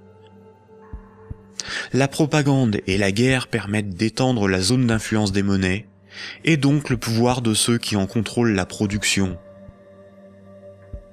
Sans la création monétaire par les banques commerciales privées, l'économie ne pourrait pas se développer, et le financement des États par les impôts et les taxes ne serait pas possible. Par cette dépendance, les intérêts de la corporation bancaire sont aussi ceux de la classe politique. Mayer Amschel Rothschild, célèbre banquier du XVIIe siècle, considéré comme le père de la finance internationale, a triomphalement déclaré ceci. « Donnez-moi le droit d'émettre et de contrôler l'argent d'une nation, et alors peu m'importe qui fait ses lois. » Est-ce vraiment le peuple qui a le pouvoir ? Démocratie veut dire le pouvoir au peuple. En grec, démos c'est le peuple et kratos c'est le pouvoir. Dans un état de droit, celui qui établit les lois a le pouvoir. En démocratie, c'est le peuple qui écrit et vote les lois. Une aristocratie, c'est le pouvoir au meilleur. En grec, aristos, c'est le meilleur, et kratos, c'est le pouvoir. En aristocratie, ce sont les meilleurs qui ont le pouvoir et établissent les lois. Une oligarchie, c'est le pouvoir à un petit nombre. Oligos, c'est un petit nombre. En oligarchie, c'est un petit nombre qui a le pouvoir. En France, nous sommes sous un régime dénommé gouvernement représentatif. Tous les 5 ans, on demande au peuple d'élire ses représentants parmi un groupe d'hommes politiques, dénommé classe politique. Les représentants écrivent et votent les lois, pas le peuple. Nous sommes donc dans une oligarchie. Historiquement, le terme de démocratie pour désigner le gouvernement représentatif a été employé dans les années 1830 pour tromper l'opinion publique et faire croire au peuple qu'il a le pouvoir. Ce mensonge perdure encore de nos jours. Si nous étions en démocratie, nous voterions nous-mêmes les lois, par des votations ou des référendums, et nous pourrions aussi en écrire, en proposer. En France, les représentants du peuple sont des politiciens de carrière, pour beaucoup fonctionnaires et issus de classes supérieures, âgés de 60 ans en moyenne. Ils ne sont en rien représentatifs du peuple français. Une fois les représentants élus parmi l'oligarchie de la classe politique, les électeurs n'ont aucun contrôle sur la politique menée et la législation établie. Les représentants votent selon leurs opinions, leurs intérêts, leur complicité ou leur carrière politique. Ils sont la cible de groupes d'intérêts qui influencent leur vote. Les textes de loi sont dans 9 cas sur 10 rédigés par de hauts fonctionnaires non élus. Donner le pouvoir à un groupe d'hommes issus d'une oligarchie, ce n'est pas avoir le pouvoir, c'est désigner ses maîtres. Les partis politiques, apparus dans les années 1840, étaient un moyen de canaliser l'insatisfaction des électeurs dans des oppositions et des conflits sans conséquences. Car si les lois étaient votées par le peuple, ce qui définit la démocratie, il n'y aurait pas de manifestations, pas de grèves, pas de mécontentement ou de troubles sociaux. Le peuple serait souverain. Durant la Révolution, les riches avaient bien plus à perdre que les pauvres. Voltaire, figure emblématique des Lumières, disait ceci: « Un pays bien organisé est celui où le petit nombre fait travailler le grand nombre, est nourri par lui, et le gouverne. » Si le pouvoir était donné au peuple, il aurait défendu ses intérêts propres au détriment de la minorité des riches, des notables et des banquiers. Écoutons le philosophe Alain Badiou parler de la démocratie actuelle. Voyez-vous, Alain Badiou, c'est ce que nous avons trouvé de moins mauvais pour choisir nos dirigeants. Oh, la théorie du moins mauvais, ça, vous savez, la théorie du moins mauvais ne peut pas impressionner le philosophe que je suis. Elle a beaucoup servi pour justifier le pire, le moins pire par rapport au plus pire, par exemple. C'est Churchill qui a inventé cette histoire, qui a consisté à dire que la démocratie, c'était le pire de tous les régimes, à l'exception de tous les autres. Il avait raison? Eh ben non, il n'avait pas forcément raison. Pourquoi aurait-il eu raison? Parce que sous la démocratie, on peut vivre. Mais il se peut que le meilleur régime politique soit à venir, qu'il dépende d'une invention de l'humanité. Après tout, vous savez, pendant des millénaires, ce à quoi nous assistions, c'était à des théocraties, à des régimes extraordinairement tyranniques et oppressifs. Ils ont duré bien plus longtemps que votre démocratie, bien plus longtemps. Donc cette démocratie, c'est peut-être tout simplement une sorte de petit intervalle dans l'histoire. Surtout que elle ne marche que là où le capitalisme est déchaîné. Ça, c'est un fait. Le régime parlementaire démocratique, je le constate, c'est un fait. Il n'existe comme régime installé, consensuel, conséquent, que là où l'économie capitaliste s'est développée. Et quand l'économie capitaliste commence à flancher, ce type de représentation politique se sent aussi un peu malade, n'est-ce pas ? C'est là où on en vient au cœur de votre pensée. Un tout petit moment d'explication. Vous êtes, Alain Badiou, un de ceux qui avaient revendiqué le mot communisme, alors même que les régimes communistes ou étiquetés communistes étaient effondrés. Vous aspirez à un régime politique qui serait placé sous le signe de l'égalité. Tout votre livre, toute la République de Platon, tourne autour de cette idée. La cité idéale, c'est la cité de l'égalité, la cité de l'idée juste, donc du communisme. Et quand vous nous dites, pour moi, le capitalisme, c'est l'équivalent de la démocratie, là est la racine de votre rejet de la démocratie, je ne vous trahis pas. De cette démocratie-là, parce que je n'accepterai pas de dire que je rejette la démocratie. Vous avez parlé tout à l'heure d'une illusion démocratique, mais la démocratie que nous connaissons aujourd'hui, c'est elle qui est l'illusion démocratique. Parce que personne, dans le débat politique français ou étranger, dans les pays démocratiques, ne veut abolir le capitalisme. C'est ça le sujet. C'est pas exactement ça. C'est un petit peu plus précis. C'est parce que les différents gestionnaires possibles de notre société sont des gens qui, de toute façon, admettent pour l'essentiel l'ordre établi. Ça, il faut en convenir. D'ailleurs, s'ils n'admettaient pas les uns et les autres l'ordre établi, ils n'accepteraient pas de se succéder comme ils le font. Il faut bien que tel candidat ne soit pas extraordinairement différent de tel autre pour qu'il puisse alterner le mouvement des affaires restant à peu près le même, après tout. Donc il y a un consensus fondamental qui fonde ce que vous appelez, vous, la démocratie, qui est une démocratie tout à fait normée, tout à fait particulière, et qui repose sur des acceptations fondamentales premières. Voilà. Et donc je soutiens que nous ne vivons pas du tout dans la démocratie. Nous vivons en réalité en oligarchie. Voilà. Nous sommes dominés par une oligarchie financière, politique et médiatique. Tout le monde le sait d'ailleurs. Tout le monde voit parfaitement qu'il faut absolument maintenir ce système pour maintenir le système politique lui-même. Qui gouverne dans la cité juste, dans la cité idéale? Eh bien, qui gouverne normalement dans la cité juste, dans la cité idéale, c'est précisément tout le monde. C'est la démocratie véritable. C'est-à-dire qu'il n'y a pas d'État séparé de l'ensemble des gens. Voilà. C'est ça la cité idéale. La cité idéale, c'est la grande idée communiste de Marx lui-même, qui est un peu oubliée, mais que je voudrais rappeler. C'est le dépérissement de l'État. C'est l'idée que l'existence d'une machine d'État oppressive, séparée, qui doit être perpétuellement validée par des élections, etc., c'est une affaire vieillie, c'est une affaire qu'il faut dépasser absolument, au nom de ce que Marx lui-même appelait un régime d'association. La capacité, pour tout le monde, de s'occuper de ses propres affaires. Ce qui est intéressant, et c'est là où, quand vous parliez de l'idée de Marx et de l'idée de l'association, vous êtes un fervent admirateur de ce qu'on appelait les révolutions arabes, fervent admirateur également de ce qu'on appelait le mouvement des indignés. Et ce qui est très intéressant, c'est que votre critique sur les révolutions arabes commence au moment où elle se transforme en processus démocratique électoral avec des élections. Oh ben c'est pas ma critique à moi, c'est d'abord la critique de tous ceux qui ont participé au mouvement dans les pays arabes.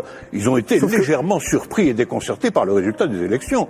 Mais le principe même des élections... Comme moi je l'ai été en mai 68. Eux aussi ils disent élections piège à con maintenant, maintenant qu'ils ont les partis islamistes dits modérés sur le dos. C'est comme si, après une révolution, une tempête révolutionnaire démocratique extraordinaire, on vous présentait un massif parti démocrate chrétien comme le vainqueur des élections. Ben vous seriez un peu étonné tout de même. C'est bien la preuve qu'il y a deux sens du mot démocratie qui ne sont pas du tout homogènes. Sauf que la revendication, Alain Badiou, la revendication du peuple contre les dictateurs, c'était de pouvoir voter. Bon, ça c'est la revendication du peuple contre les dictateurs, c'était que les dictateurs s'en aillent. Mais ça, après... c'était leur revendication unanime. Sur la question du vote, il y a eu d'innombrables débats.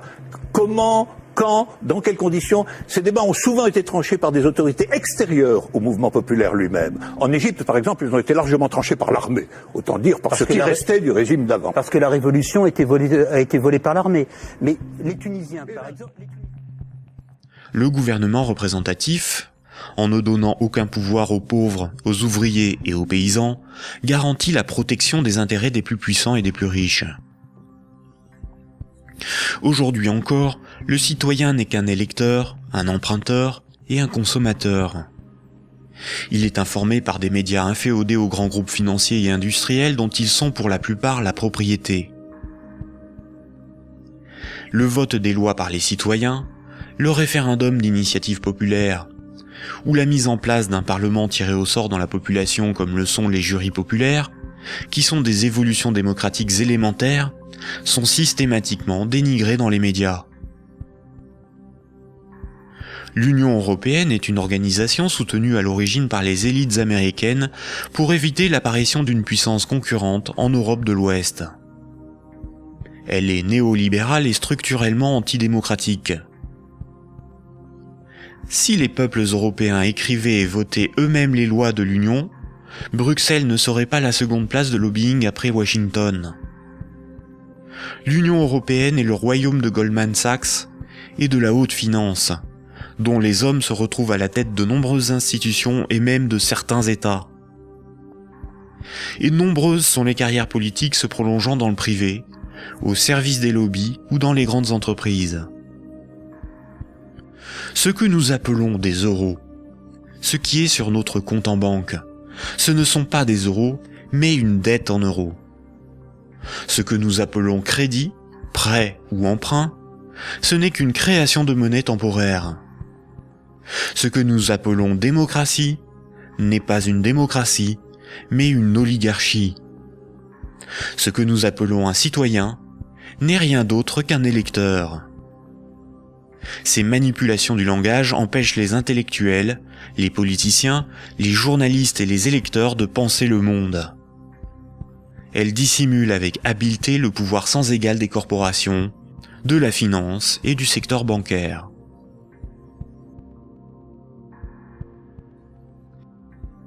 Aujourd'hui, la planète n'est plus capable de se régénérer. L'humanité tout entière est en train de se confronter aux limites de la Terre elle-même et manque de ressources naturelles. Toute croissance économique nécessite beaucoup de matières premières et d'énergie. Or, les ressources de la planète sont limitées. Certaines organisations militent pour qu'une nouvelle approche économique et sociale émerge, pour que nous soyons respectueux de notre environnement et sortons d'une logique de compétition, de surconsommation et de conflit. Certains font la promotion de la décroissance. La décroissance permettrait l'équilibre de l'activité humaine et les ressources de la planète. Mais la décroissance sous-entend une réduction permanente de la demande de crédit, donc une contraction de la masse monétaire qui déboucherait rapidement sur une crise économique majeure. En réalité, les nations sont les esclaves de l'impérieuse nécessité d'une dette perpétuelle pour disposer de monnaie, donc d'une croissance soutenue, impliquant une consommation en progression constante. S'il n'y a plus d'anticipation de revenus futurs, il n'y a plus de crédit, donc la monnaie disparaît, l'État ne peut plus fonctionner et l'économie s'arrête.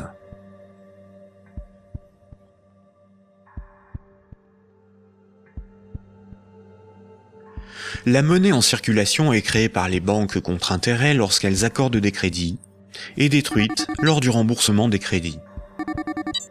Ce cycle monétaire garantit aux banques une rente perpétuelle. Les créanciers sont les banques et le secteur financier, et les débiteurs sont le reste du monde.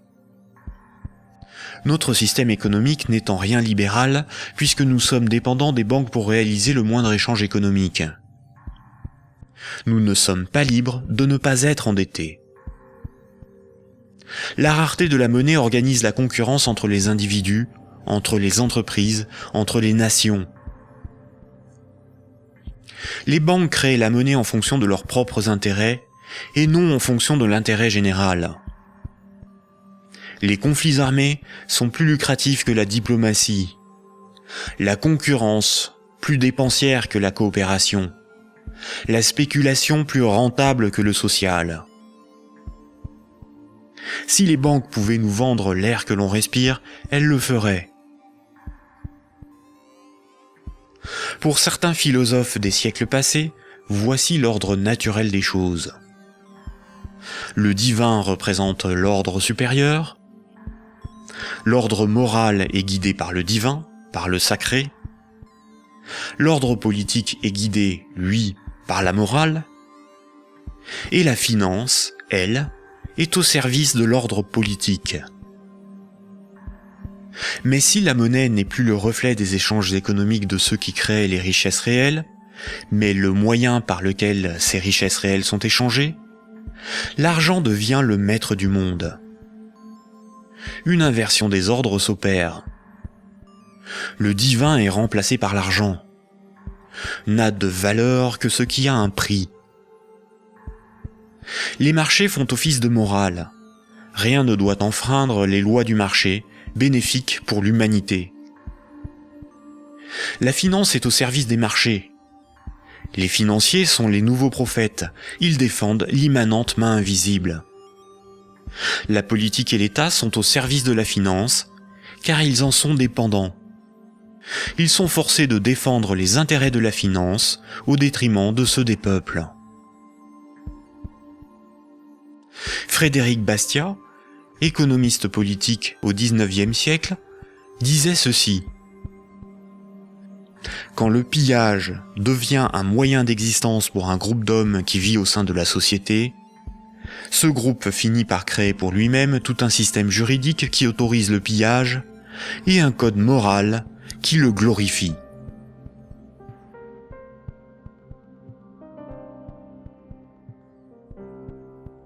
Récapitulons. Voici les points importants qu'il faut retenir. Avant l'invention de la monnaie, les systèmes de comptabilité des dettes permettaient aux hommes d'échanger librement des biens et des services. Il était simplement noté ce qui était donné ou les services rendus, à qui et quand, de sorte à s'assurer que chacun donnait autant qu'il recevait. Les hommes se faisaient confiance, c'est ce qui leur permettait de se faire crédit. C'est environ 700 ans avant Jésus-Christ que la monnaie a été créée comme un outil de domination au service de souverains ou d'États. Le souverain payait ses soldats avec une monnaie qu'il fabriquait lui-même. Les soldats forçaient les paysans à accepter cette monnaie comme paiement. Le souverain s'assurait que personne d'autre ne produisait cette monnaie. Les faux monnayeurs étaient sévèrement punis. Le souverain levait ensuite un impôt dans sa propre monnaie. Les paysans étaient donc obligés de se procurer de la monnaie du souverain pour payer leurs impôts et éviter de finir esclaves, emprisonnés ou pendus. La monnaie permettait donc au souverain de payer son armée, de maintenir l'ordre par la violence et d'extorquer des biens et services à ses sujets. Dès lors, le terme de dette a été progressivement dévoyé. On disait que ceux qui ne payaient pas leurs impôts avaient une dette envers le souverain. C'est faux. Pour qu'un sujet ait une dette envers le souverain, il aurait fallu que le souverain lui ait d'abord donné quelque chose de valeur. Or, le souverain exigeait avec violence et sans contrepartie de la monnaie qu'il était le seul à fabriquer. Le mythe de la monnaie remplaçant le troc masque le fait que celui qui a le pouvoir de créer la monnaie peut s'approprier le travail d'autrui sans contrepartie. De nos jours, les institutions qui créent la monnaie sont les banques commerciales privées dont le but est le profit. Elles créent la monnaie lorsqu'elles accordent des crédits, et elles détruisent la monnaie lorsque les emprunteurs remboursent leurs crédits. En fonction de leur bilan, les banques créent aussi de la monnaie à partir de rien pour leurs propres dépenses. Quand, par exemple, on demande du pain à quelqu'un, il est bien normal de le lui rendre plus tard. On a une dette envers cette personne. C'est la morale qui nous dicte ce comportement, à juste titre. Mais quand une banque fait crédit, elle ne prête pas l'argent qu'elle possède. Elle le crée à partir de rien. Quand un emprunteur est endetté vis-à-vis d'une banque, la banque ne lui a rien donné. Elle exige pourtant qu'on lui rende quelque chose qu'elle ne possédait pas avant d'accorder le crédit, majoré d'un intérêt pour le service rendu. C'est parce que la loi protège ce privilège qu'elles peuvent contraindre les emprunteurs à rembourser leur crédit, quitte à saisir leurs biens et à les envoyer en prison. Il s'agit là d'un rapport de force.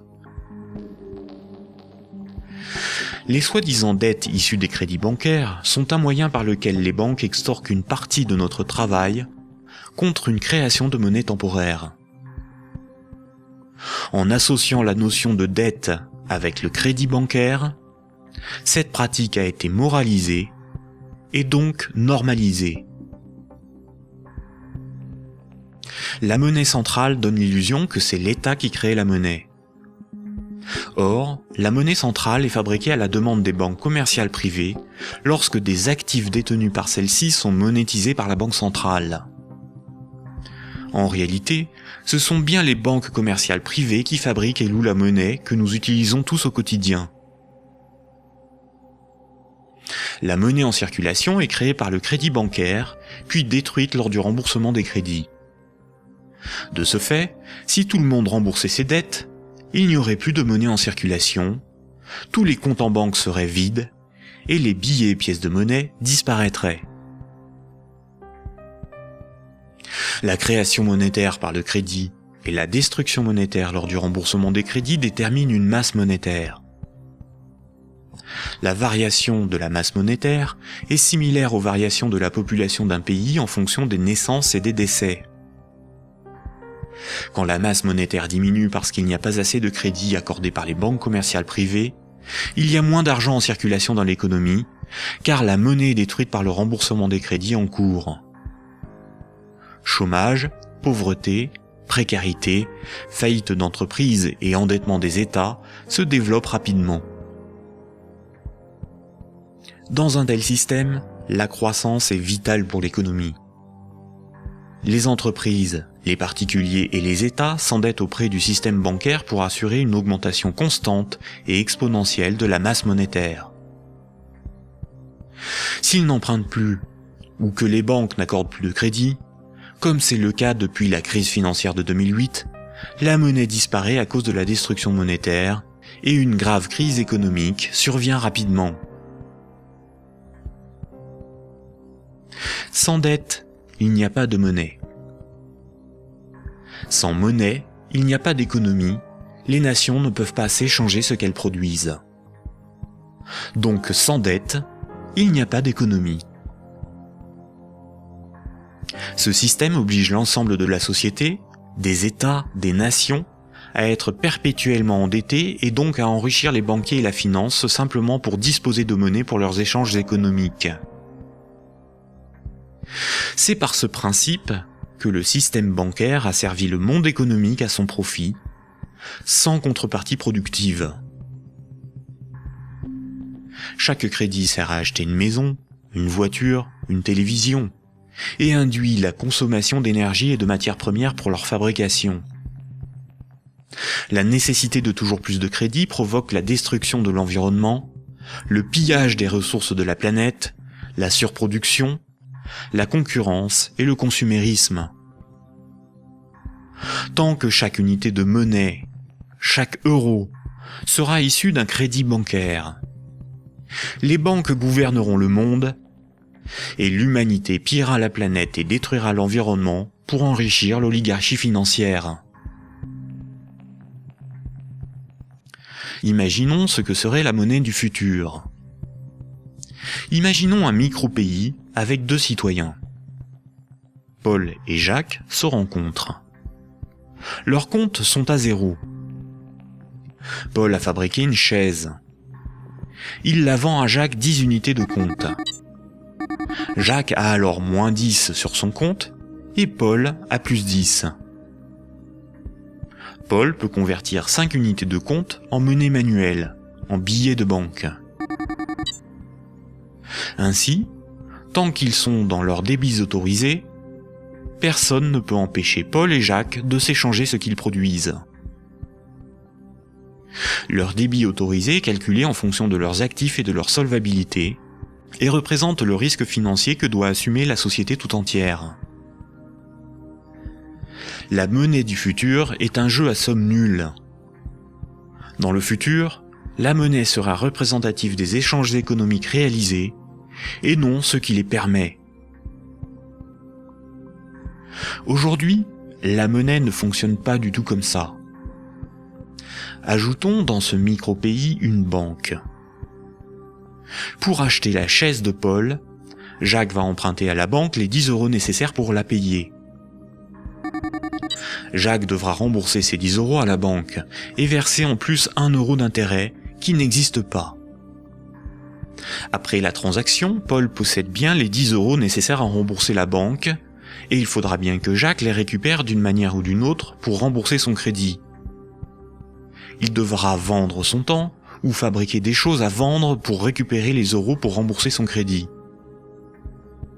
Mais les 1 € d'intérêt n'existeront qu'à partir du moment où un nouveau crédit aura été demandé à la banque. On comprend donc plusieurs réalités. Paul et Jacques sont dépendants de la volonté de la banque d'accorder ou non le crédit pour s'échanger ce qu'ils produisent. Ils sont obligés malgré eux d'enrichir la banque en achetant de la monnaie temporaire, qui sera détruite lors du remboursement des crédits. Le remboursement des intérêts oblige Paul et Jacques à perpétuellement emprunter à la banque pour pouvoir la rembourser. Ce système crée artificiellement un manque permanent de moyens de paiement qui débouche sur une concurrence accrue pour capter la monnaie en circulation. Paul et Jacques ont avant tout le problème de se procurer de la monnaie pour vivre. Il faut bien distinguer ce qui est au service de l'intérêt général et ce qui est au service d'intérêts particuliers. L'intérêt général, c'est l'intérêt du plus grand nombre, des nations dans leur ensemble. Les intérêts particuliers sont ceux des oligarques, des riches, des gens de pouvoir, des actionnaires, c'est-à-dire une minorité de personnes dans la société et à travers le monde. Prenons la monnaie. La monnaie sert des intérêts particuliers. Elle sert les intérêts de ceux qui la fabriquent, c'est-à-dire les banques commerciales privées et la finance, dont le but est l'enrichissement. La monnaie existe parce qu'il y a ce qu'on appelle des dettes. Ces dettes ne servent que des intérêts particuliers. La bourse et la spéculation, les marchés financiers, représentent très majoritairement des intérêts particuliers. La rémunération de l'épargne et des comptes courants des déposants, de l'homme de la rue, est marginale en comparaison des bénéfices engrangés par l'industrie financière. Le système politique, qui est censé défendre l'intérêt général, est forcé de protéger les privilèges des banques, des corporations et de la finance. Depuis les Lumières et la Révolution française, les régimes politiques basés sur l'élection de représentants ont été voulus parce qu'ils sont antidémocratiques. Ils permettent de défendre les intérêts de la classe supérieure et des élites par l'établissement de collusions toujours plus fortes entre la classe politique et les oligarchies financières et capitalistiques dont ils sont dépendants. La guerre est souvent financée par les riches et les banquiers. Seules des révolutions, des rébellions ou des révoltes se veulent véritablement au service de ceux qui les mènent. Les guerres, elles, ne servent que rarement l'intérêt général. La science, l'environnement, la santé, l'éducation, le progrès technique sont au service de l'intérêt général. En réalité, avec la privatisation de l'ensemble de ces domaines, ils sont de plus en plus au service d'intérêts particuliers afin d'en tirer le maximum de profit. La généralisation de l'économie de marché s'accompagne d'une concentration des richesses telle qu'à l'échelle mondiale, les 85 personnes les plus riches ont autant que les 3,5 milliards les plus pauvres. Et ces disparités ne cessent aussi de s'accroître dans les pays développés. La majorité productive s'appauvrit quand une minorité financière et capitalistique s'enrichit. Les riches n'ont jamais été aussi riches. Comment en est-on arrivé à une telle situation ? Pourquoi n'y a-t-il pas de mobilisation ou de révolte contre le capitalisme et la finance déchaînée qui ne cessent de dicter leurs lois aux nations ? La dictature parfaite serait une dictature qui aurait les apparences de la démocratie, une prison sans murs dont les prisonniers ne songeraient pas à s'évader. Un système d'esclavage où, grâce à la consommation et au divertissement, les esclaves auraient l'amour de leur servitude. Aldous Huxley, dans Le meilleur des mondes. La croissance, essentielle à la domination de la finance, nécessite des travailleurs consommateurs dociles et manipulables. La télévision les divertit par les jeux, les séries, le voyeurisme de la télé-réalité et un flot d'informations brutes, sans aucune analyse, ne jouant que sur la force des images, l'émotionnel et les peurs primaires. On y fait l'apologie de l'oligarchie, des idoles, du consumérisme, de la légèreté, du sexe et de la bêtise. Consommer, c'est être libre et heureux, réfléchir est futile et ennuyeux. Le vocabulaire est réduit, le sens des mots dévoyé, de sorte qu'il n'est plus possible de penser la réalité. L'éducation est réduite à une forme de conditionnement à la servitude et d'insertion professionnelle. Un individu inculte n'a qu'un horizon de pensée limité, et plus sa pensée est bornée à des préoccupations futiles, moins il peut se révolter. La destruction des États-nations, de la cellule familiale, la négation des identités culturelles, religieuses et sexuelles, sont les moyens de supprimer tous leurs repères aux individus. Ils n'ont alors ni l'environnement social et institutionnel, ni les ressources mentales pour s'opposer à la domination mondiale des multinationales et de l'oligarchie financière, politique et capitalistique. Il faut comprendre que la télévision, la radio et la presse sont des médias unidirectionnels, alors que l'Internet est multidirectionnel. Les médias unidirectionnels sont maîtrisés par un petit nombre de personnes soigneusement sélectionnées par les oligarchies politiques et financières pour délivrer des programmes servant leurs intérêts. L'opinion du citoyen est ainsi formatée, maîtrisée, contrôlée. À l'inverse, sur l'Internet, tous les intellectuels, philosophes et journalistes peuvent s'exprimer, partager leurs analyses, et le citoyen peut librement choisir ses sources d'information, partager ses opinions et en débattre. Pour maîtriser la liberté de l'Internet, l'oligarchie crée une fausse dissidence sous la forme de médias qui semblent subversifs, comme Mediapart, Rue 89, Le Canard enchaîné, le magazine Marianne, ou encore des organisations comme Wikileaks, dont la fonction est de canaliser les citoyens les plus critiques sur des sujets sans importance, d'organiser leur indignation, de monter les uns contre les autres, et de décrédibiliser les analyses réellement subversives. Et quand le prêt-à-penser perd trop de terrain, la liberté d'opinion et d'expression n'existe plus. L'Internet tout entier est diabolisé au nom de la démocratie, de la République, ou encore de la lutte contre un terrorisme fictif ou fabriqué. Les grands médias qualifient de racistes, de terroristes, de fascistes, de xénophobes, d'antisémites, de négationnistes, de conspirationnistes ceux qui analysent les faits, critiquent le système et tentent d'en exposer les fondements. Ces grossiers amalgames visent à empêcher le public d'écouter leurs discours, d'étudier leurs arguments et de débattre de leurs idées.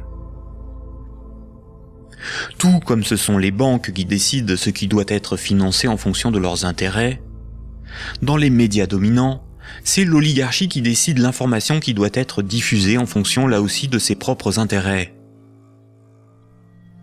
Le contrôle du vecteur soit de la richesse, c'est-à-dire la monnaie, soit de la connaissance et des idées, c'est-à-dire les médias, soit encore du système législatif, c'est-à-dire le gouvernement représentatif non démocratique, sont les instruments de la domination des oligarchies.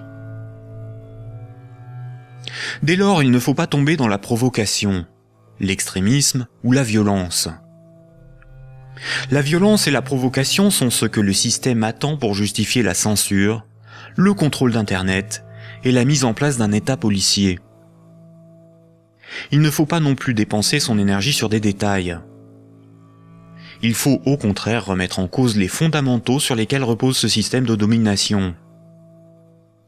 Tous les mouvements progressistes, sociaux ou alternatifs, quelle que soit leur forme, associations, partis politiques, ONG, et quelle que soit leur cause, devraient faire la promotion de 3 changements décisifs pour le monde de demain. Premier point. Remettre la création monétaire au service de l'intérêt général.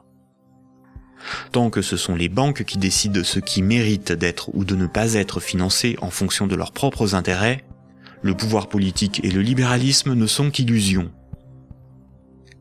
Les banques ne sont pas là pour faire du social ou de l'investissement. Elles sont là pour faire des profits en prenant le moins de risques possible.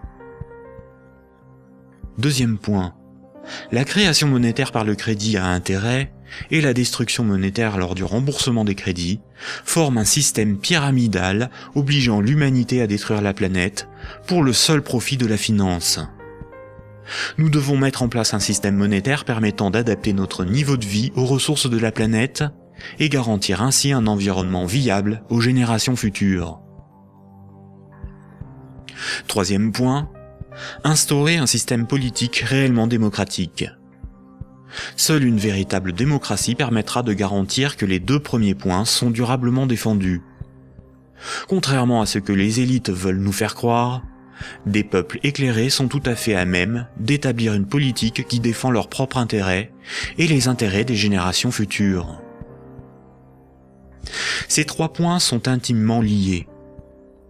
Sans une monnaie réellement publique, le lobby bancaire aura toujours la capacité de faire plier les gouvernements et changer les institutions.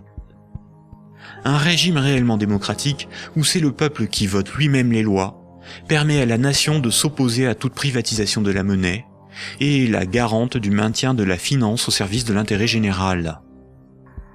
Une création monétaire publique et l'instauration d'une véritable démocratie sont indissociables, car l'un est le garant de l'autre. Voici quelques mouvements citoyens dont les propositions permettraient des évolutions majeures de la société. La monnaie permanente, le 100% monnaie ou smart. La monnaie permanente s'oppose à la monnaie d'endettement. Elle remplace la création monétaire privée. Elle permettrait la mise en place d'une politique réellement écologique et sociale. Accompagnée d'une véritable démocratie, elle rend leur souveraineté monétaire aux nations.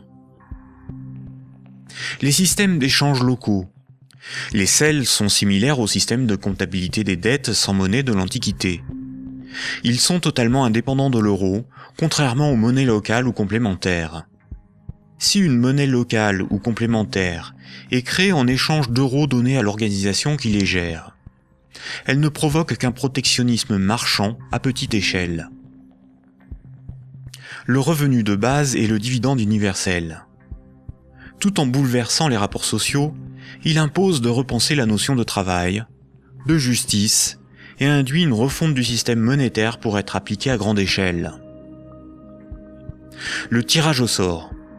Un parlement non élu, mais tiré au sort dans la population est un système par nature démocratique, incorruptible et parfaitement représentatif. Il s'inspire de la démocratie athénienne et des jurys populaires, évite les dérivés électoralistes et institue l'impuissance des lobbies. La démocratie directe. Il s'agit de faire voter les lois par référendum. La Suisse, par exemple, par ses votations et son référendum d'initiative populaire contraignant, est très proche d'une démocratie directe. À nous de sensibiliser nos proches, nos concitoyens, nos décideurs, nos élites, sur les fondements du monde d'aujourd'hui, et de faire la promotion de ces alternatives économiques, financières et politiques essentielles au monde de demain.